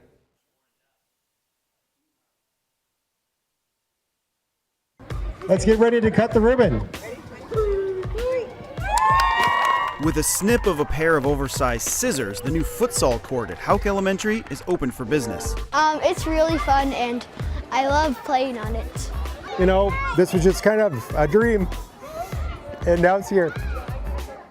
Hi everybody and welcome inside Vancouver Public Schools. I'm Nick Vole. The new futsal court at Houk is the product of a lot of hard work, and as we discovered, the work is just beginning. Houk's back to school night drew a big crowd of parents and kids, and the highlight for many is the new court. Liam sprinted to the end of the block to look through the fence and then sprinted back and gave me this big thumbs up like, it's ready, we're gonna play tonight. So what exactly is futsal? A regular soccer field is grassy and it's bigger, and a futsal court is like pavement and tinier goals. The ball, it's harder and like it doesn't bounce as much. It gives kids a chance to play soccer when it's rainy out and we're not allowed to use the field. That translates to more kids playing the beautiful game. All you need is a pair of shoes. You don't need shin guards, you don't need to pay a bunch of club fees to play for a club. So it really is access for all kids to play. My perspective, it does take them off of the one thing that most parents deal with is a device. So less screen time, more play time. For me, sports was everything, right? That's how I learned to relate to others. That's how I learned to, just be a kid, and to be able to go out and express yourself, be yourself, and be in a spot where you're having fun and enjoyment. It's safe. All these things is massively important. It took a lot of community partners to bring the court to Houk, including Operation Pitch Invasion, a nonprofit devoted to bringing soccer to kids. The Portland Timbers and Thorns, the Houk Foundation, the Vancouver West Soccer Club, Houk Parents, and many more all contributed. The game is a community game. The game is a game for all of us, and so it's not just us as a club, but it's how we connect with the community, and I think this is as important as anything we do. Operation Pitch Invasion has a new Clark County fund and hopes to put in 10 more courts across town. The proof of the court's impact on kids is already apparent. I personally love soccer and I'm excited to play futsal too. For more information on Operation Pitch Invasion, just head to their website, pitch-invasion.org. Thank you so much for watching. Until next time, I'm Nick Vole.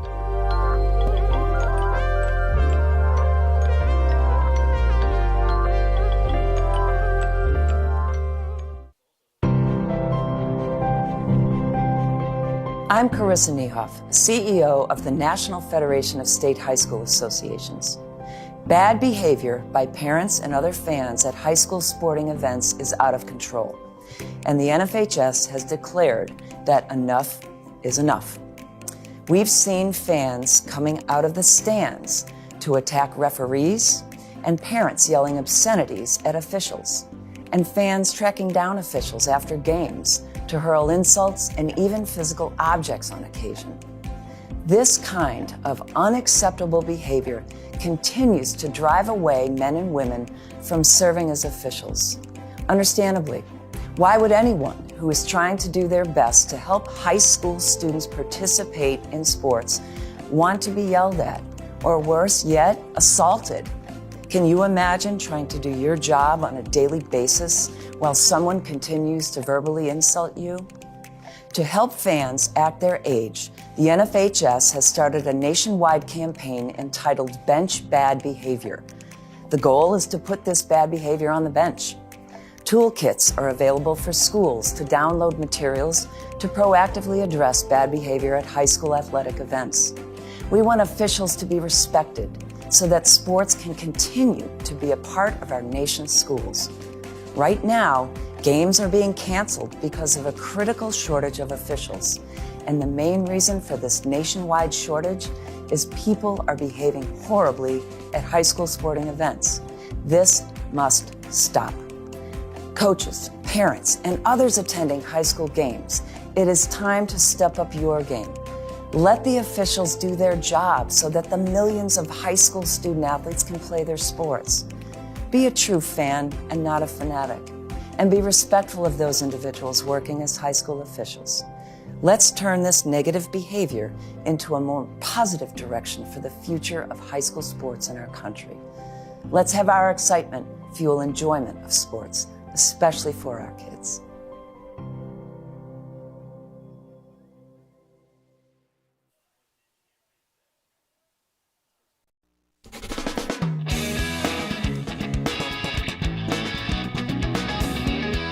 Get behind the scenes and put your imagination to work. Learn how to turn your ideas into a video or movie by signing up for video production, advanced video production, or movie making. You'll work individually and in groups to write, shoot, and edit your own productions. These hands-on classes use industry-standard cameras and professional editing software and allow you to explore your own creativity and passions. Students enrolled in these classes can earn CTE or art credit.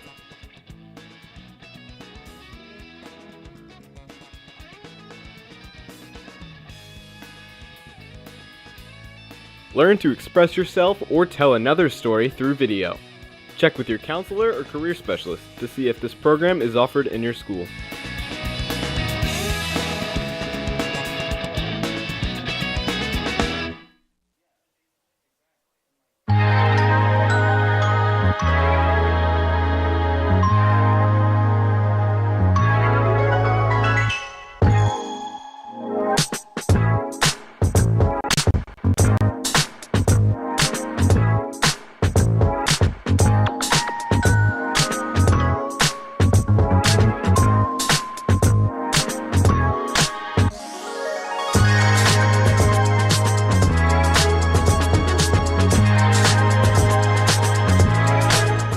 All of our drivers that they are the face of VPS. They're the first person that kids are going to see in the morning. They're the last ones that they see.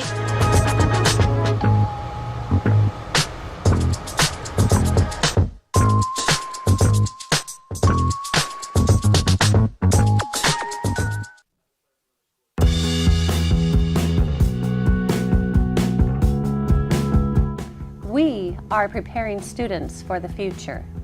We are pursuing our dreams. We are keeping our systems running smoothly so students can learn. We are making sure the kids have the nutrition they need to learn. We are keeping our kids safe and secure. We are keeping our kids healthy and active. We are ready for the future. We are Vancouver. Vancouver Public Schools. We are Vancouver Public Schools.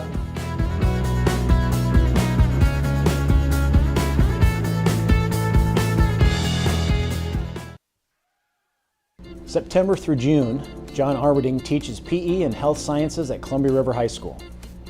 Over the summer, he spent a week learning what it takes to be an emergency medical technician.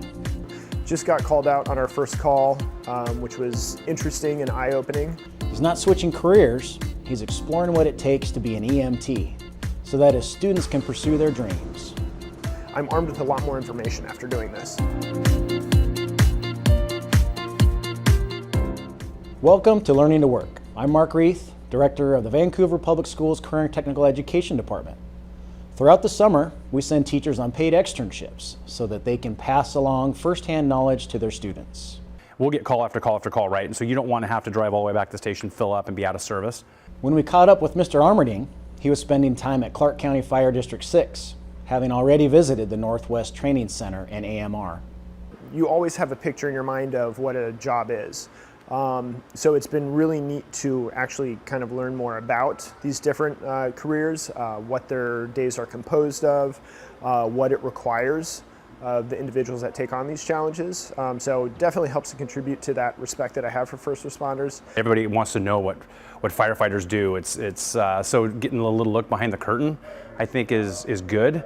It's good for him to come in and anybody else to come in and take a look at this. It's good for us to show them what we do and to kind of understand, when the bells do go off, what happens. And so, for us, it's exciting. Mr. Armitage hopes to convey that sense of excitement and duty to his students. in the health sciences class that I teach, EMT is one of the modules that our students work through. So I was interested in just learning more about what the career opportunities are locally with that and how students can go about continuing their education. For students, it's important really for him to bring back just the pathway. How do you get into the fire service, right? And not even necessarily the fire service, it's any part of the pre-hospital is what he's basically looking at. Really amazing work that is done, but can also be really challenging work. Mr. Arberdeen is impressed with the professionals he's working with, and they're impressed that teachers like him are doing whatever it takes for their students. I mean, this is their time off. This is their summer, and and they're extremely busy during the school year. So for them to take that time off and educate themselves in whatever field it is, I think it's amazing, and I think it just shows their dedication to the profession.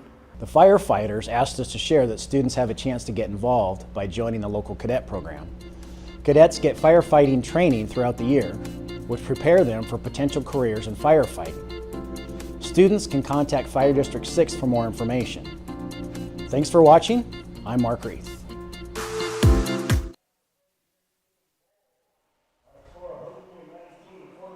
And welcome back to Kiggins Bowl.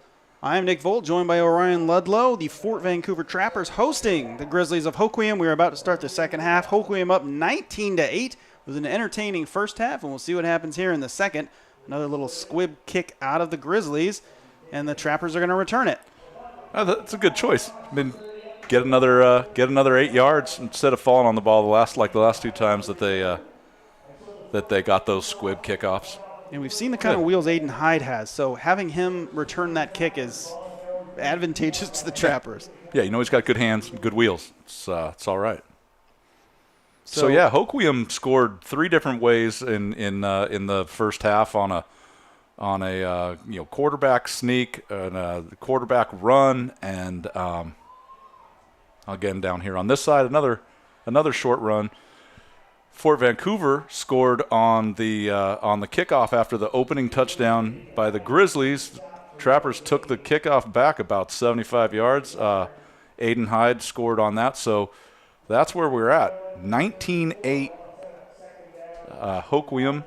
And one of the biggest plays of the first half that you didn't mention is the Trappers scoring a long touchdown called back by an offensive lineman downfield illegally. Right, kind of a broken play that ended up a real good individual play by the quarterback and the receiver, and then a lineman downfield actually made it a negative yardage play.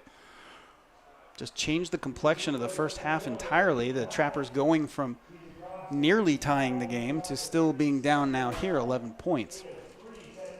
So third down for the Trappers, third and about 6. We've seen, and we've called this name a couple times, Joey Bozich making trouble for the Trappers on that first down play, blitzing through the hole, forcing the running back into the defensive lineman waiting. And then we see him there causing trouble, and it's always helpful as a defense when you've got a guy like him. So 3rd and 6, back to pass. Sammy out of the backfield. Oh, but Hyde goes the other way, and what a great individual tackle, a sack by Dennis Stancypher. Oh, Dominic Stancypher. We've called his name all night long on offense, and here he is on defense. He's the archetypical sort of running back / linebacker, always right off the line causing trouble for the other team, and the Trappers are going to have to punt here. So some early inspired defense out of this Hoquiam Grizzlies team.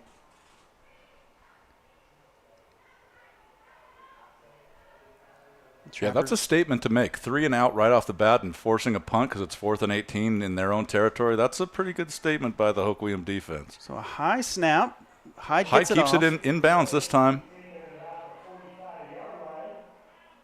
So good downfield coverage by the Trappers, but still excellent field position for Hoquiam. Was that jump on the return? I lost track. I'm sorry. But a good stop by number 48, William Monroe, on the kick coverage there, and after the return man kind of looked like he wanted to take it upfield. I mean, we haven't seen very many major breakdowns by this Trapper D so far today. I mean, there's been 2 big runs from jump, but it's been 2 big plays and a whole bunch of not particularly big plays, but here we are at 19-8. Of course, as I say that, there's a nice big 8-yard run right up the middle. There haven't been a lot of those. It seems like the when the Trappers have given up stuff on defense, it's these longer plays where they have to pursue the quarterback who seems to be like he's going to pass and then he runs, and then Hoquiam's been running that option that is, I think, has made it really tough because they've proven they have 2 capable runners in that backfield, the quarterback and Stan Cipher. Here's, speaking of Stan Cipher, attempting to run up the middle there, but met by a sea of red. Yep, good takedowns there by Micah Selvog. So 3rd and about 4 here. Of course, this is absolutely 4-down territory for Hoquiam, so Fort needs a couple of good stops here to get that ball back. They've got jump in the backfield to Stan Cipher. He's going to option it right, decides to keep it, has a seam. He goes up the middle. That's a 1st down. Bounces it to the outside. He's going to go all the way. Xander Jump with another touchdown. The blocking on that play was so superb. I mean, we know that Jump is a great runner, but his blockers created multiple openings on that. Antonio falls down here, right? He probably had the best chance to get at the quarterback, and then a little jog left and some great downfield blocking. No blocks in the back, blocks in the front.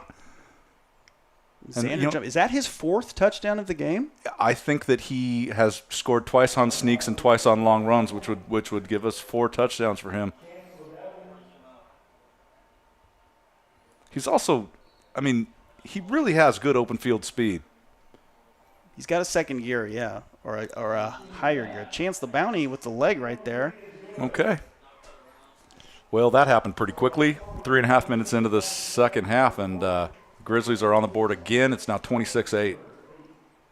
Yeah, Fort Vancouver here trying to figure out what they need to do here to get some longer possessions, keep that offense on the field. You know, when you're getting optioned to death, it can wear you down defensively, and that's where you see those big plays happen is when your defense has been on the field for a few plays. It doesn't happen on 1st down. It happens on the 3rd 1st down. Yep, like on plays where your linebackers have to run all the way to one side of the field and then to the other side of the field. And, yeah, we're seeing – I imagine we're going to see a squib kick again here. And I think that this is going to be a pretty important possession for Fort. If they could get on the board with a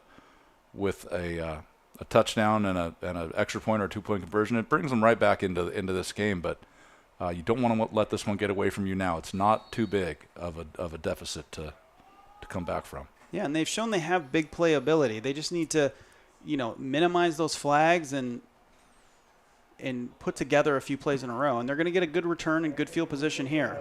Oh, except number 41, Nick Estes, absolutely made sure that there wasn't anything big happening on that return.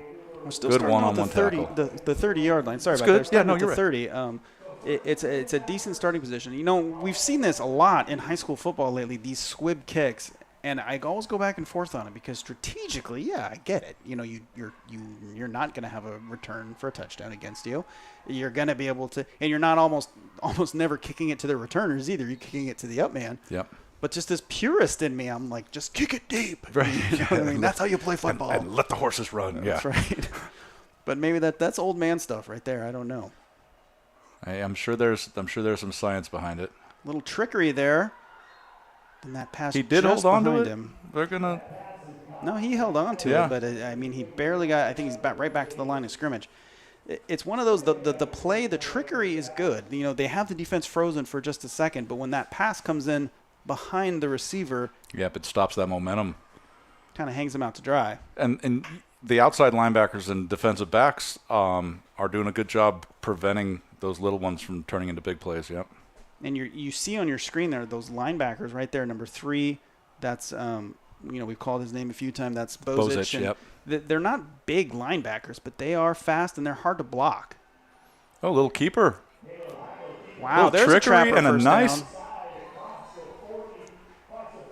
So Hyde there saw what was happening on the other side of the ball, said, I can do that too. Yeah, you got a quarterback that can run? Well, look at me. So a good bit of running there for the Trappers, a first down. And, it's plays like that kind of get the juices going and maybe start to lead to more sustained offensive success. Yeah, first downs for their last couple of possessions, first downs have been hard to come by for Fort. So it's nice to see some forward progress. Let's see what they come up with here. So it's going to be 1st and 10 on the 46-yard line, their own 46-yard line. 7 minutes left here in the third quarter.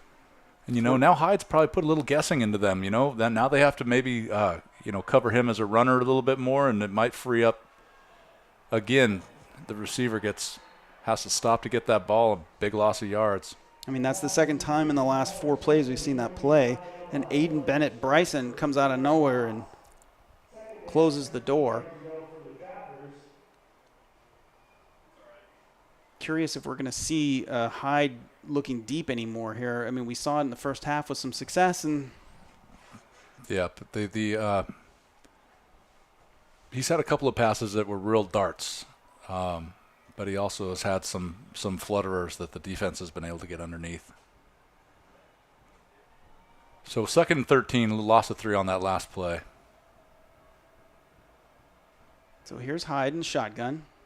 He's got Sammy behind him. He's looking left. Swings that out. Got a man. Received, but not going anywhere is a Smith. Kyler Smith there. Just 2 white jerseys there slowing him down. So it's going to be 3rd and about 9. They're moving the ball around, but that Hoquiam defense is not giving up anything short.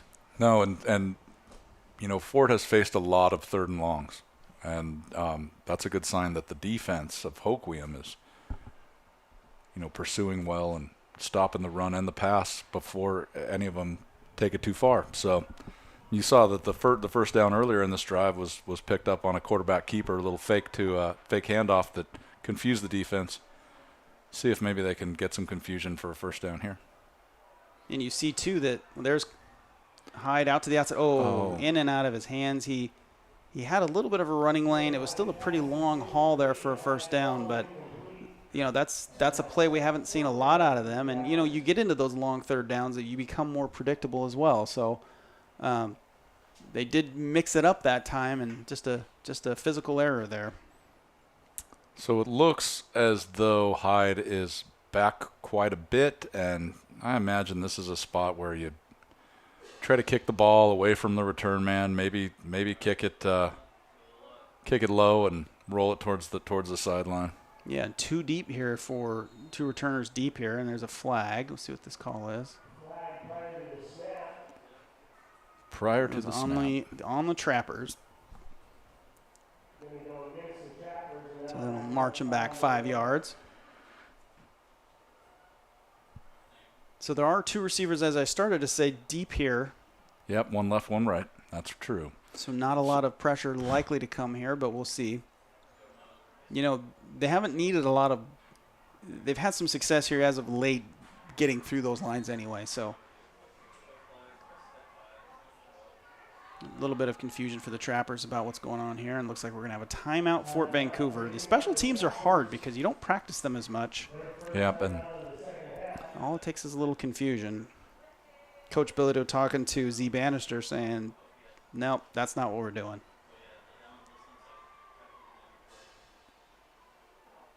One of those timeouts where you don't even need to talk about it. It's really mostly just to save yourself the delay of game penalty.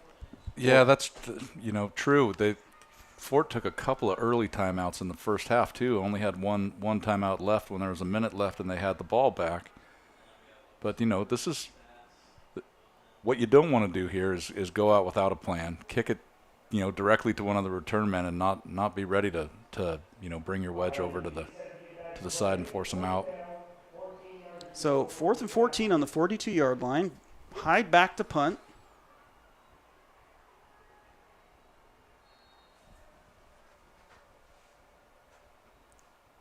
Oh, he's faking it. He tosses it deep. He's got a man, but is he? Oh, he overthrows him. Fort Vancouver takes a gamble. It nearly pays off, but the pass sails over Aiden Hyde's head, and it's going to be Hoquiam ball. Some risky play calling. But fun. Yeah, that was a fun play. It was. I mean, why not at this point? Especially if you saw something earlier on punt coverage where, where some of your downfield guys are getting free. I'm happy to see that kind of risk taking right here because if it had been caught, it would have paid off big time, first down. But just another one of those. It's a physical error. It's not a mental error. It's just the throw sailed on him. That's just a hard one. So a good tackle run by Gabe Valencia. Held on and did not let go. Dominic Stancypher with the run. Looks like he picked up 9 on that play. So Hoquiam starting to really just establish what they want to do and not getting as much resistance from Ford as they had gotten in the first half. And part of that, I think, is just the fact they're on the field so much. And yeah, the defense has been out there a lot. Those defensive backs. So, I mean, the Fort's linebackers have been all over the place. I think they've really showed out. And then, but a lot of pressure put on the defensive backs. Wow. Oh, what a, yep. Beautiful ball deep, and that's a Hoquiam touchdown. Xander Jump rolls to his left, throws an absolutely beautiful spiral to Aiden Bennett Bryson, and we have ourselves a Hoquiam touchdown. They are up 32-8 over the Trappers of Fort Vancouver. That was a gorgeous pass. Beautiful. That was a great pass and a great catch too. Fingertips, a little bit of a missed assignment in the back, in downfield, and just a great connection between the receiver and the quarterback. Nice job. And we keep talking about this. It's layers. When you run that option, it's layers that build upon themselves. He's rolled out, run it, and it frees up the pass, and now you have another touchdown. So there's LeBounty on the extra point. We have a 33-8 lead here for Hoquiam, and just a wonderful, just dominant performance from Xander Jump. He is 4 touchdowns on the ground, 1 in the air, doing what he wants against this Trapper defense. And how do you stop that at this point? He's in such a groove. Hoquiam is looking to avenge last season, right? This was no, the Trappers. The Hoquiam won last game. Oh, they did. Last Okay. season against the Trappers. Okay. Hoquiam had a difficult week last week. They were blown out last week, whereas the Trappers won last week. But Okay. Hoquiam came in with something to prove, and they're proving it. Yeah. So what are the odds here on another squibber? 100%. Oh, man, I don't know that if is some confidence. I don't know if our replay crew has a replay of that touchdown. I'd like to see one if they have one available. I want to see that spiral again. It was just, oh, wow. Those are some hands right there. That's one way to make sure that you get the ball past the 30-yard line, when you pick up possession. That was awesome. Kyle Sammy just takes one to the gut and holds on. That's not an easy catch to make. And I see some cars and trucks you can almost see on the top of your screen there. I'm wondering if the Skyview Marching Band is going to be playing tonight at halftime. Oh, they've been practicing. They were practicing 8 hours a day in the weeks before school started. It was wild, boy. I just hear the coach saying, "March, but don't bounce." Hyde with a great run up the middle. He takes a couple of guys with him. So a good first down run there from Hyde, from Aiden Hyde, picks up about 7. Yeah, anyone who's ever, you think about a band, right? You don't think athletes. Yes. Oh, but they are. But they are incredible athletes. If Yes. you ever watch them do their thing, they are on their feet. They are moving in unison. They are sweating. I've spoken to Tim Heichelheim, the director of the band, and he talks about they do stretches because kids get hurt because it's just like playing a sport. It's just a rhythmic, non-competitive sport. I mean, it's hard enough to dance, which is essentially what they're doing. And then to dance and play perfect music at the same time, I know like the horn section of the Commodores would like brick, house, and they'd have a little bit of swing or whatever. But this is far beyond that. The synchronicity is wild. So I hope that they are going to play. If you stick around, the second game of this doubleheader starts tonight at 8 o'clock.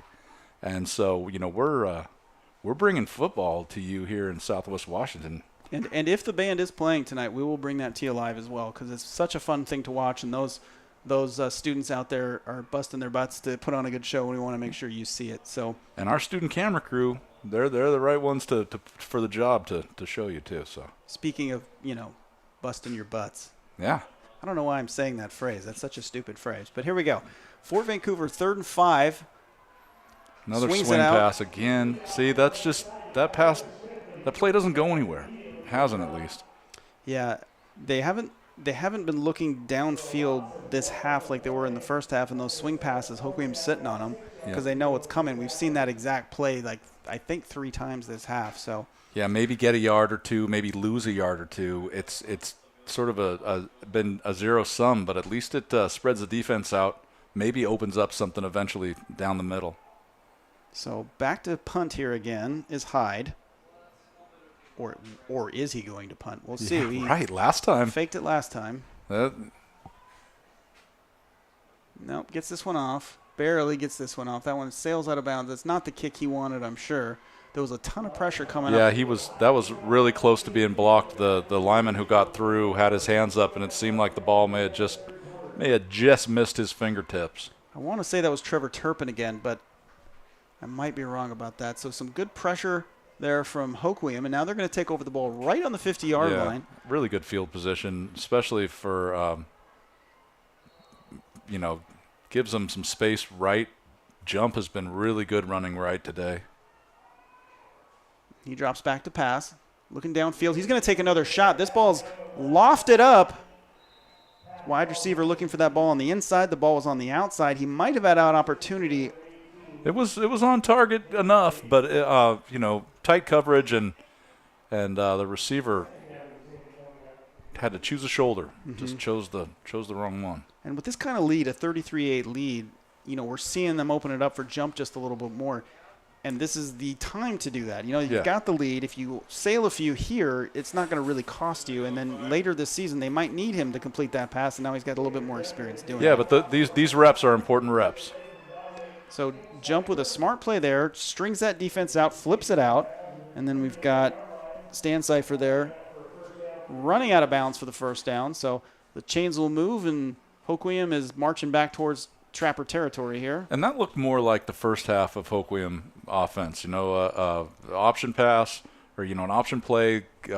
We know the jump's dangerous. His running backs stays to the outside, and that's a lot. That's like what we saw a lot of in the first half. How they built most of this big lead. So 3 on the right, 1 on the left here for Hoquiam. Jump hands it off to Stan Cipher. He gets stood up here by the Trapper defense. Picks up about 1. So one thing, you look at that Trapper defensive line. There are some big boys down there. Yep. And so when they are finding success, they're not running up the middle. They're coming around the ends. They're, relying on those wide receivers to block. So yeah, when you go up the middle, you have to get through that big line. If they don't wrap you up, you have the middle linebackers, Antonio and number 55 Weiger, and they're there. They've been in on a ton of tackles. So it really has been the outside has been the answer. So here's Jump trying to make some magic again. He cuts up the middle, picks up about 4 yards, but it's going to bring up about 3rd and 5. Looking to pass, didn't have it, so some good coverage there, and the Trapper D holds there, and they forced a 3rd and 5. So see what Hoquiam can come up with here. William Monroe running off the field now, but that was a good stop by him on that play. That was an individual tackle, quality individual tackle. So up to the line, jump in the shotgun. He's got Stan Cipher behind him. A tight formation. Very tight. And it's a pass play. Jump looking, doesn't have anybody. Now he swings it out on a little safety outlet there, but that ball falls short. Some great coverage there out of the Trappers. 2 red jerseys there. Isaiah Weiger in the area, and, of course, also Miles Evanson. So great bit of pressure up the middle and great coverage all around there on that Trapper defense. And that's going to be 4th and 5, and we are going to see Hoquiam go for it again. Yeah, I was surprised to see that he got that pass off. He had 3 Trapper defenders around him, and he still kind of sidearmed it and just, flung it at his inside receiver. But that was good coverage, but almost turned into a positive play. The victory in that play is simply getting rid of that football. So here he is, 4th down, 4th and 5. He's got 2 on the left, 2 on the right. He's going to option again. Strings out, great bit of pursuit, but can't make the tackle. Here's Jump. He's still on his feet. Is he gonna get there? He is so close. The Trappers had him 2 yards behind the line of scrimmage.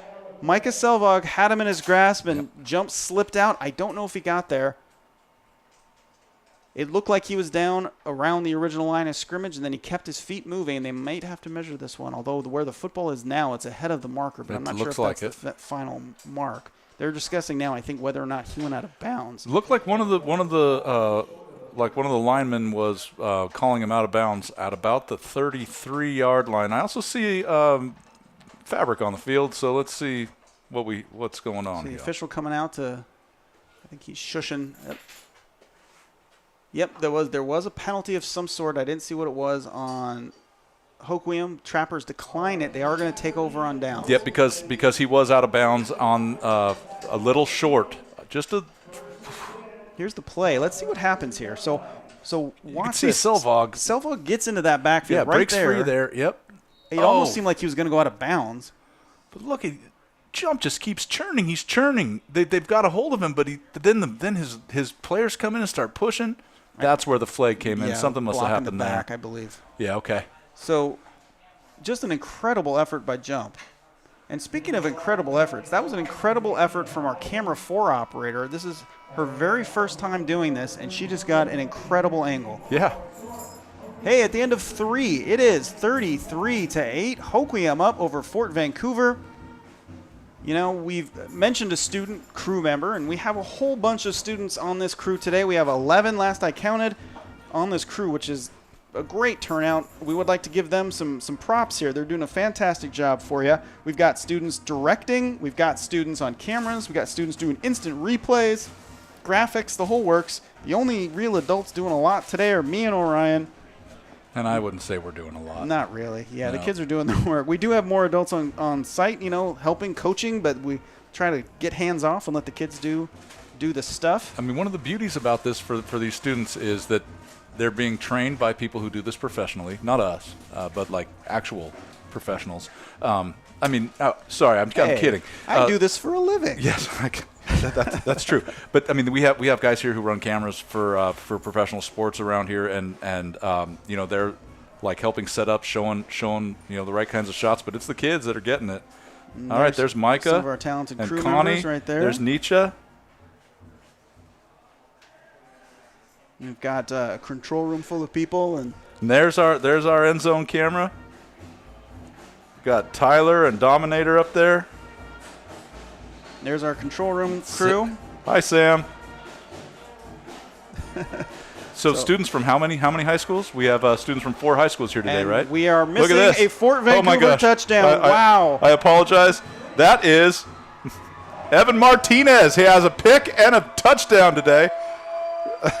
Pretty sure we're going to need that one on replay. Holy cow. We take 2 seconds to congratulate ourselves, and Fort Vancouver goes deep to Evan Martinez. What a statement there out of the Trappers. They are not done. Wow, that was a well-thrown ball. Yes, it was a surprise, and I think it was a surprise to Hoquiam too, because Martinez didn't have anybody within 15 yards of him.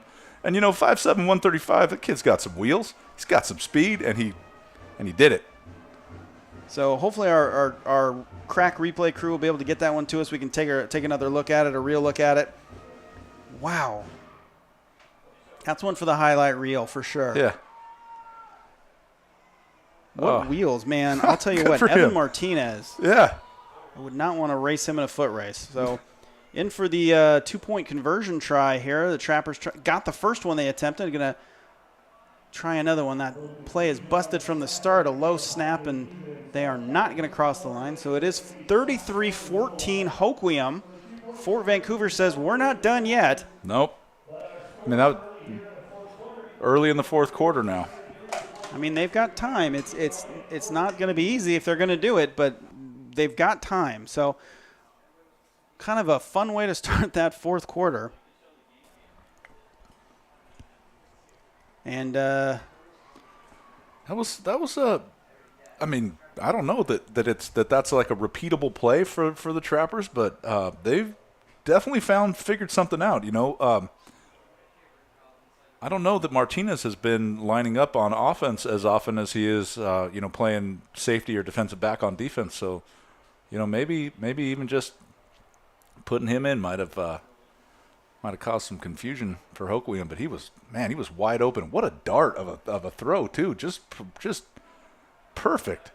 We have seen him tonight. We have seen Hyde get good air under a ball, but sail it. Yes. The kid's got an an arm. Right. I mean, and that throw could not have been better. Yep. It like Martinez didn't have to even like stutter step or slow down or speed up. The guy was on it.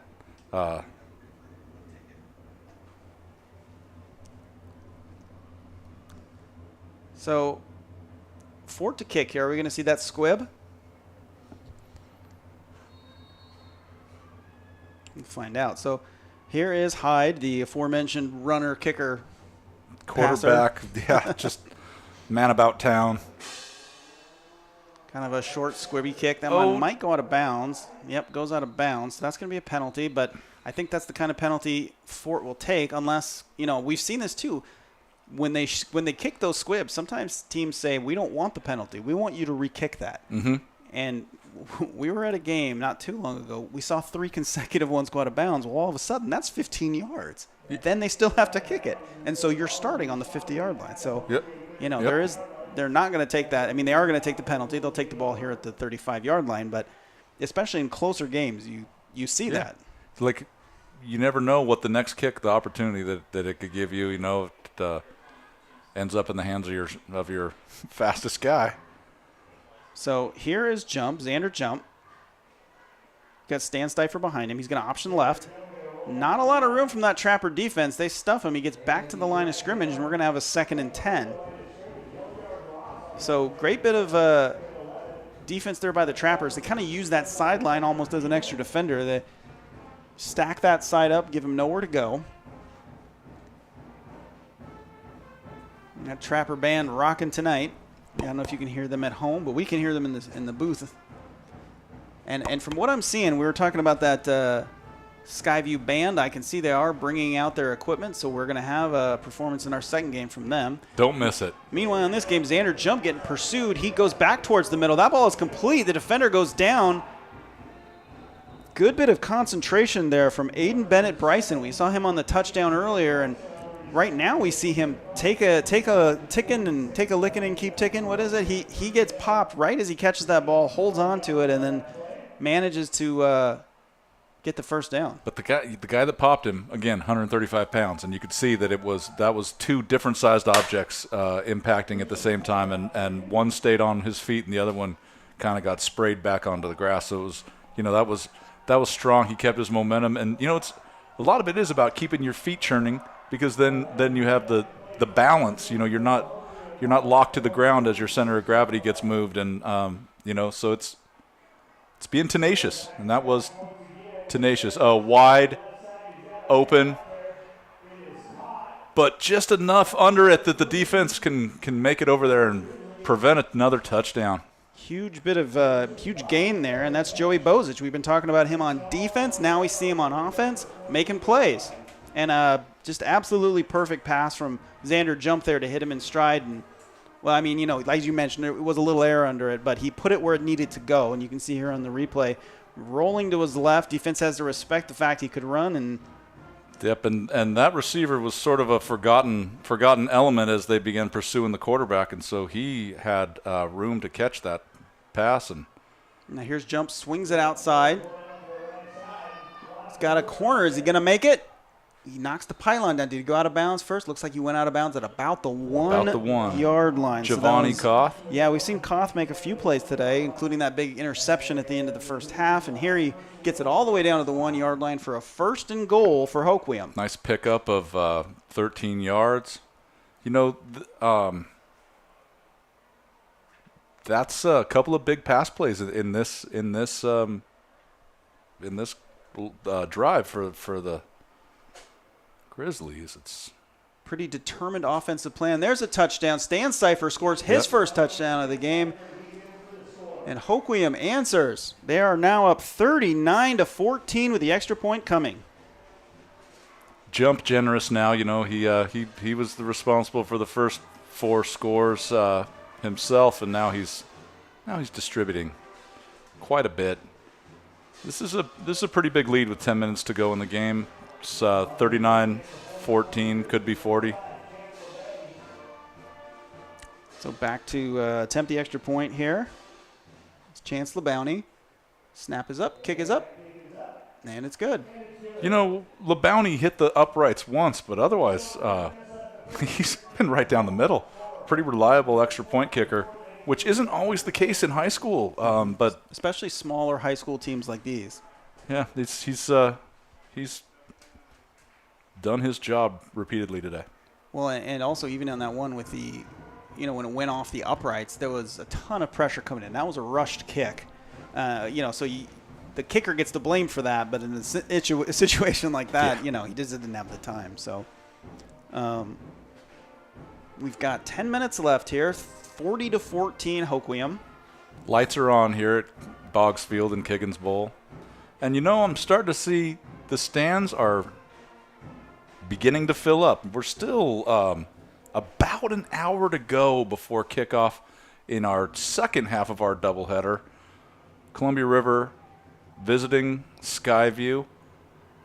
Yeah, that'll be a good one. The smart fans, not the smart fans, the experienced, seasoned fans know when you've got a game like River and Skyview as the second game of the doubleheader, you show up early.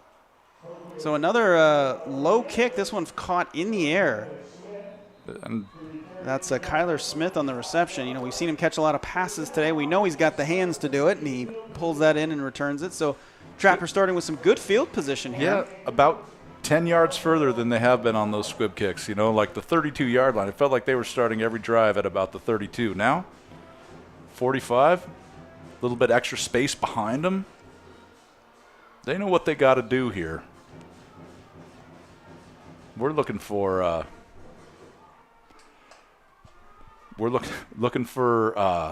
something quick here.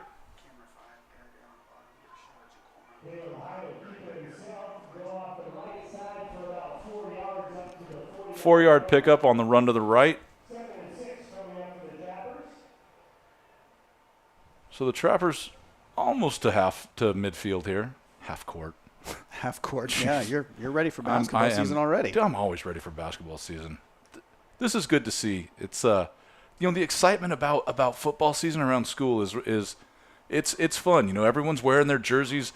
When our freshman team at Skyview beat Jesuit as well, and on the Friday announcements of last week, like they were, you know, telling everybody's highlights, and turns out I got a whole bunch of freshman football players. I got to hear all these students' names. Nice run.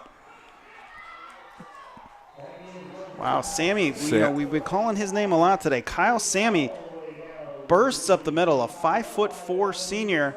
Picks up 20 yards and, well, almost 20, 16, but a really nice field position for the Trappers now. This is so far been going exactly the way they want it.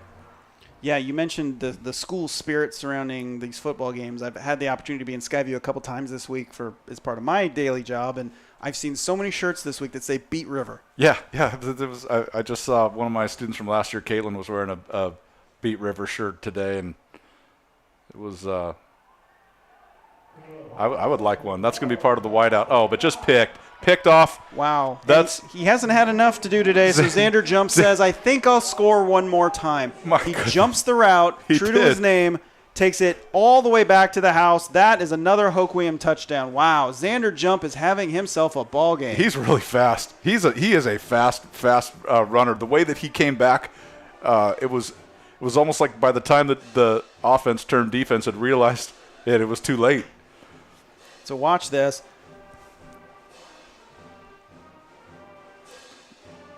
Just out of nowhere comes Xander Jump. And just when he is in that open field, good luck catching him. Yeah, he is faster than just about anybody else on that field right now. And with the ball, you know, not just speed, but football speed.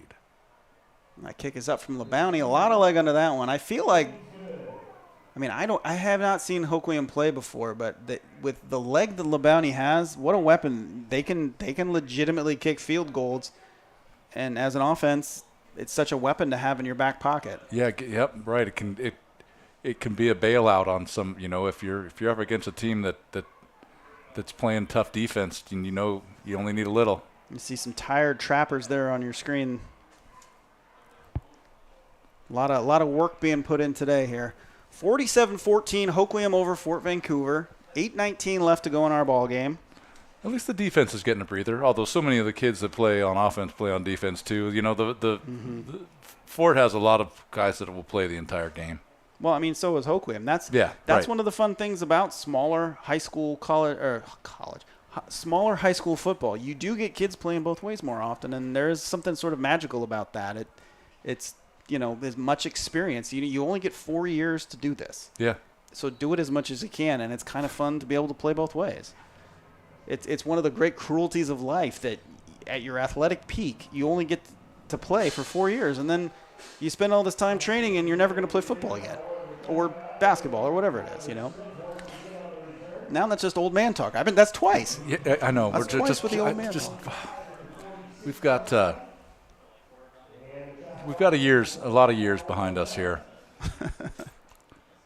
So Kyler Smith with another really difficult kick return. That short kick comes right into his chest, and he brings it up and gives Fort some good starting position here at the 46-yard line. They've got 1st and 10. They got a lot of time, and they're looking to kind of keep some of the offensive momentum they had gained before that interception, or reclaim some of it, I guess. Well, they were having positive movement on that last drive before the interception. So, little things. Oh, is that ball on the turf? I think like that's it got a turnover. out. I think Hoquiam is recovered as well. That just looked like a kind of turnovers will kill football.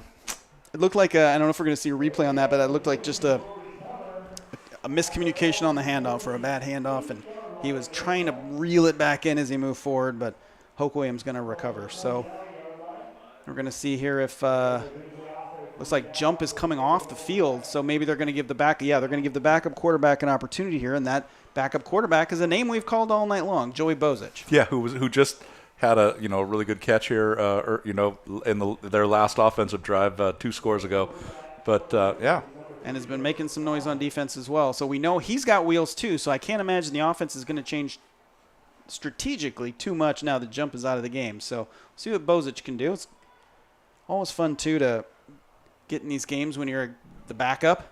Big run out of, all the way. He's still going. Great bit of running there. We've seen it all night long. Dominic Stansteifer. Yep. Stan Cipher is a strong runner, and he gets enough opportunities to find holes in that line. Oof. See, nice cut, and then just driving forward. Reads the hole, and you could see Aidenhide kind of bounced off him there. He was running with some power. So Stonecipher's out, and now Winston Kaikaka is getting the call. He takes the ball up. I mean, this is, gain of 1. We talked about getting those reps and letting Jump pass it downfield to get the reps, to get the practice. And this is the reps for the backup squad. When one of those starters goes down, they need somebody who's coming in, especially when they're in a closer game, who's not afraid of the moment because they've done this before. And Bozich, a sophomore, Jump's a senior. They're in a way, they can use this as a time to look ahead. Wow, big hit. I love that. The Trappers with the old knock them down and pick them up routine. Yeah.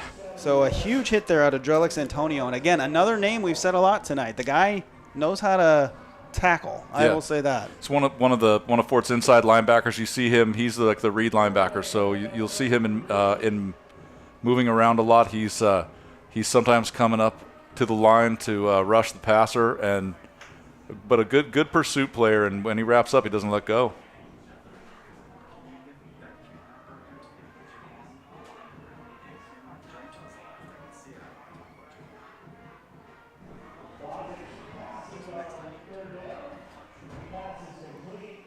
So some good passing there out of Bozich.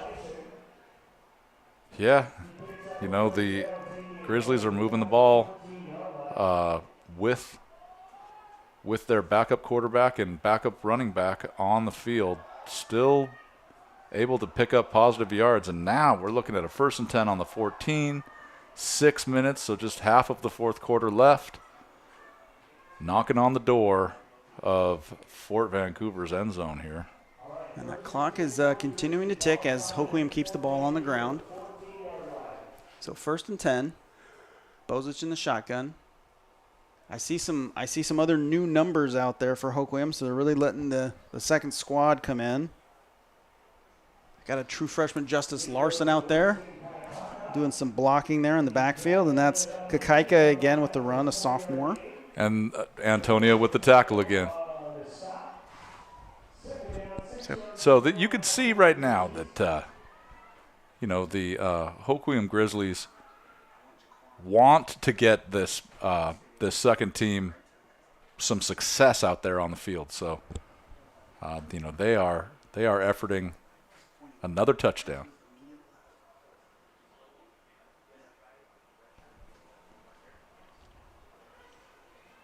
Second down here. Stuffed. Yeah, the linemen there were ready for it. Zach Gibson, 6'1", 290, and not So on stopping. your screen right there is Jaquan Kelly Thomas. I asked our camera operators to get a shot of him. This guy is awesome, and I just wanted to give him a shout out. He's the stadium operator here at Kiggins, gets us and this entire place ready to go for every football game. This year he's also an assistant coach for Fort. He's a Fort alum. He's one of my favorite people to work with, and I just think guys like him don't get enough credit for what they do for our district. So I don't know. I saw our camera operator down there. I asked him if we could get a shot of the guy. He's awesome. I mean, you can see how the Fort players respond to him, too. They're coming off the field. He is slapping fives, and you can see that he is energizing his squad. He's great bit of team tackling there out of the Trappers. Isaiah Weiger, one of the other middle linebackers for the Trappers, with another solid quality one-on-one tackle here. Back to Jaquan just real quick. He is a legendary athlete from Fort Vancouver who continues to give back to his alma mater as an adult professional. And I don't know. It's one of those cool things about high school. You know what I mean? You leave, but you're always kind of able to come back. And and making a difference. I mean, what a good thing to do in life.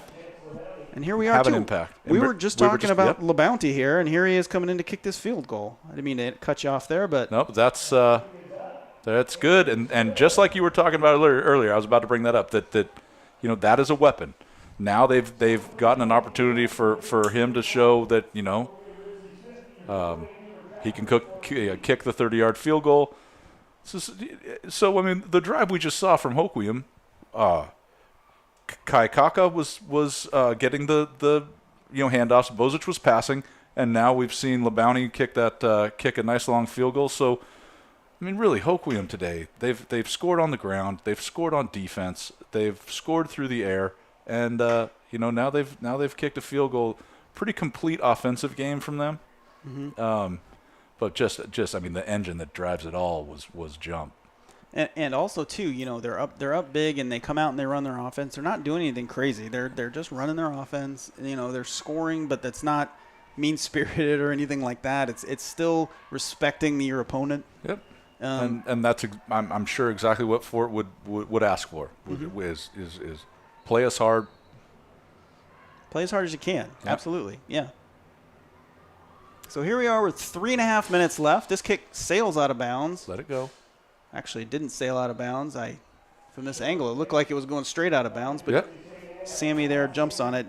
That's a hard one because you think let it go, but it's a live ball. Yeah, so you got to kind of jump on it. I mean, that ball can conceivably go in any cardinal direction or any direction at all when it hits. The beauty of the football and that weird little shape is, man, it has a mind of its own. So 3 minutes, 20 seconds left. What you want to see the Trappers do is, they have their offense out on the field. Looks like, They got everybody out there. They have their main offense out. So you want to see a good run, a good drive here. Little handoff up the middle. Hyde Yeah. breaks a tackle and picks up a good 6 yards on the first down. And this isn't, the reps for Fort, too. This is only their second game of the year, and this one's not going their way, but they are 1-0 coming into this game. They won 3 games last year, as we talked about. We want to see them – they want to see themselves maybe get 4, 5, 6 wins this year, and if they, keep practicing. Yeah, as silly as it sounds. But this is that. This is reps. And, I mean, you build a program piece by piece. This can be considered a building moment. Absolutely, yeah. And you're playing a solid defense, a quality defense. It's not letting up on you, and just keep pounding away. And there it is right there. Hyde with a near the first down marker. They might be marking that as a first down. It seems like it. Yep, they're saying bring the chains. It's a first down for the Trappers, and this is what they want. So 2.5 minutes left. Really good job there from Hyde getting the snap from off the ground, and that's he's had to do that several times. You can see it's just a little bit low, but he's there with the handoff immediately. Nice crisp play, and that gets the first down. I mean, as a former center, I can tell you, snapping as a long snapper, that's a hard skill to nail perfectly every time. So right, because you're not just snapping the ball, you're snapping it and then immediately getting crushed. Yeah. That's the life of a center, The most important thing is getting the ball to your quarterback, and then the second thing is holding on for dear life, hoping there isn't a nose tackle directly in front of you. So Fort picks up 3 more yards on that play. It's 2nd and 7. They are in Grizzly territory. We're down to 1.5 minutes left. The Trappers still do have 2 timeouts if they, wish to stop the clock here and continue this drive. So Hyde back to pass. Rolls to his right. He's got a man. Puts it up high. That ball's up for grabs, and who comes down with it? Beautiful That's catch. a reception. Wow. Yeah, great hands out of Kyler Smith. He goes up and gets it. I love how that was a 50-50 ball. The defense was there. He was there. It was kind of like, who wants it more? And he kind of went up and around the defender to get his paws on that ball and come down with it. Good. I mean, didn't lose it. Really possible to lose a ball in that situation. To get your hands on it, but lose it before you make a football move, and just covered and excellent. Good catch. Nice work. And so this clock continues to move, by the way. So even though he got out of bounds, we are at 38 seconds left here in the ball game. So if Fort's going to score, they got to look deep here, and that's what they're doing. Hyde. That ball well short of its target. That did stop the that clock. Will so stop I guess the clock. He didn't get out of bounds. That's where I was mistaken. I thought that Smith had managed to roll out of bounds on that one, but no. Well, I mean, with 27 seconds left and 2 timeouts, you might as well use them. Yeah. You've gotten a stopped clock with the incompletion here, but you go for a run or a completed pass next. Call timeout. Just pick up positive yards. Keep trending in that right direction. I mean, if you choose to take those, it's easily you can say it's okay. I mean, they have earned the right to take a shot here. Yeah. They're playing hard and playing through. Yes.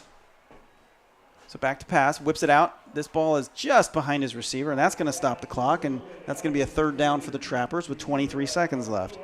So we saw earlier today, Martinez with the big touchdown, and we're looking for him again, and that ball just behind him. So Hyde not able to put that one in the spot, but he's got 2 more cracks at it here. 3rd and 10.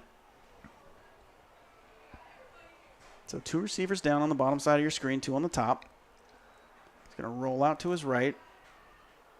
Whips it. He's got a man, and that's a touchdown. Fort Vancouver. Hyde to Hyde. That was a great catch, too. He went up for it, turned around, landed hard, but nice touchdown pass. And really, you see when Caleb Hyde rolls back to pass, he's going like 10 or 12 yards back, but then he got to run into that pass, really whipped it to his receiver there on the left side.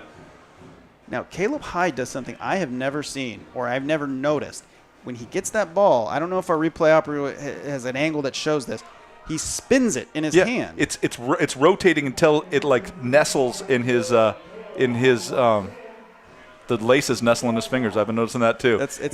He's rolling out and the ball's like spinning in his hand. Spinning on his palm, and then there he scores the 2-point conversion. So all right. Great bit of offensive. Let's see. Thanks for getting this for me, guys. Watch this with his hands. You just kind of saw it there. He spins it and then flings it deep into the end zone there. So Fort Vancouver, no give up in them. They get their 3rd touchdown of the night. You see all the promise that Coach Bilodeau sees as well. I mean, it's right there. A couple of penalties earlier that go against them. That little mistakes they make. This is a team that's going to give a lot of teams a hard time this year, and they are, in line here to potentially get those wins we talked about. Yeah, and it's, you got to know that it's got to be a much better feeling to finish the game with a successful drive that took you, more than halfway down the field, and you scored a touchdown, you picked up a 2-point conversion. It's like, hey, that's a nice little bookend on a game that was close early, but that turned into a blowout, and I think now they have something positive to cap it with. And I'm excited, too. We have the Trappers twice more on our schedule this season. We've got them against the Dalles coming up, and we've got them against Columbia High School. Not Columbia River locally, but Columbia High School. For Mountain Stevenson, right? And I'm fascinated to see where this team goes this year because, it's going to be fun to watch them develop. Well, it's just been fun to watch the change over the last couple of years. I was talking to a Fort Vancouver teacher at halftime, and just like you can see that the whole outlook is positive. That I mean, everybody knows what they're supposed to do. There's pride in it, and I'm just and there's a loose ball on the ground. We'll see who comes up with that one. Looks like the Trappers might have. They do. Hey. Well, that's something.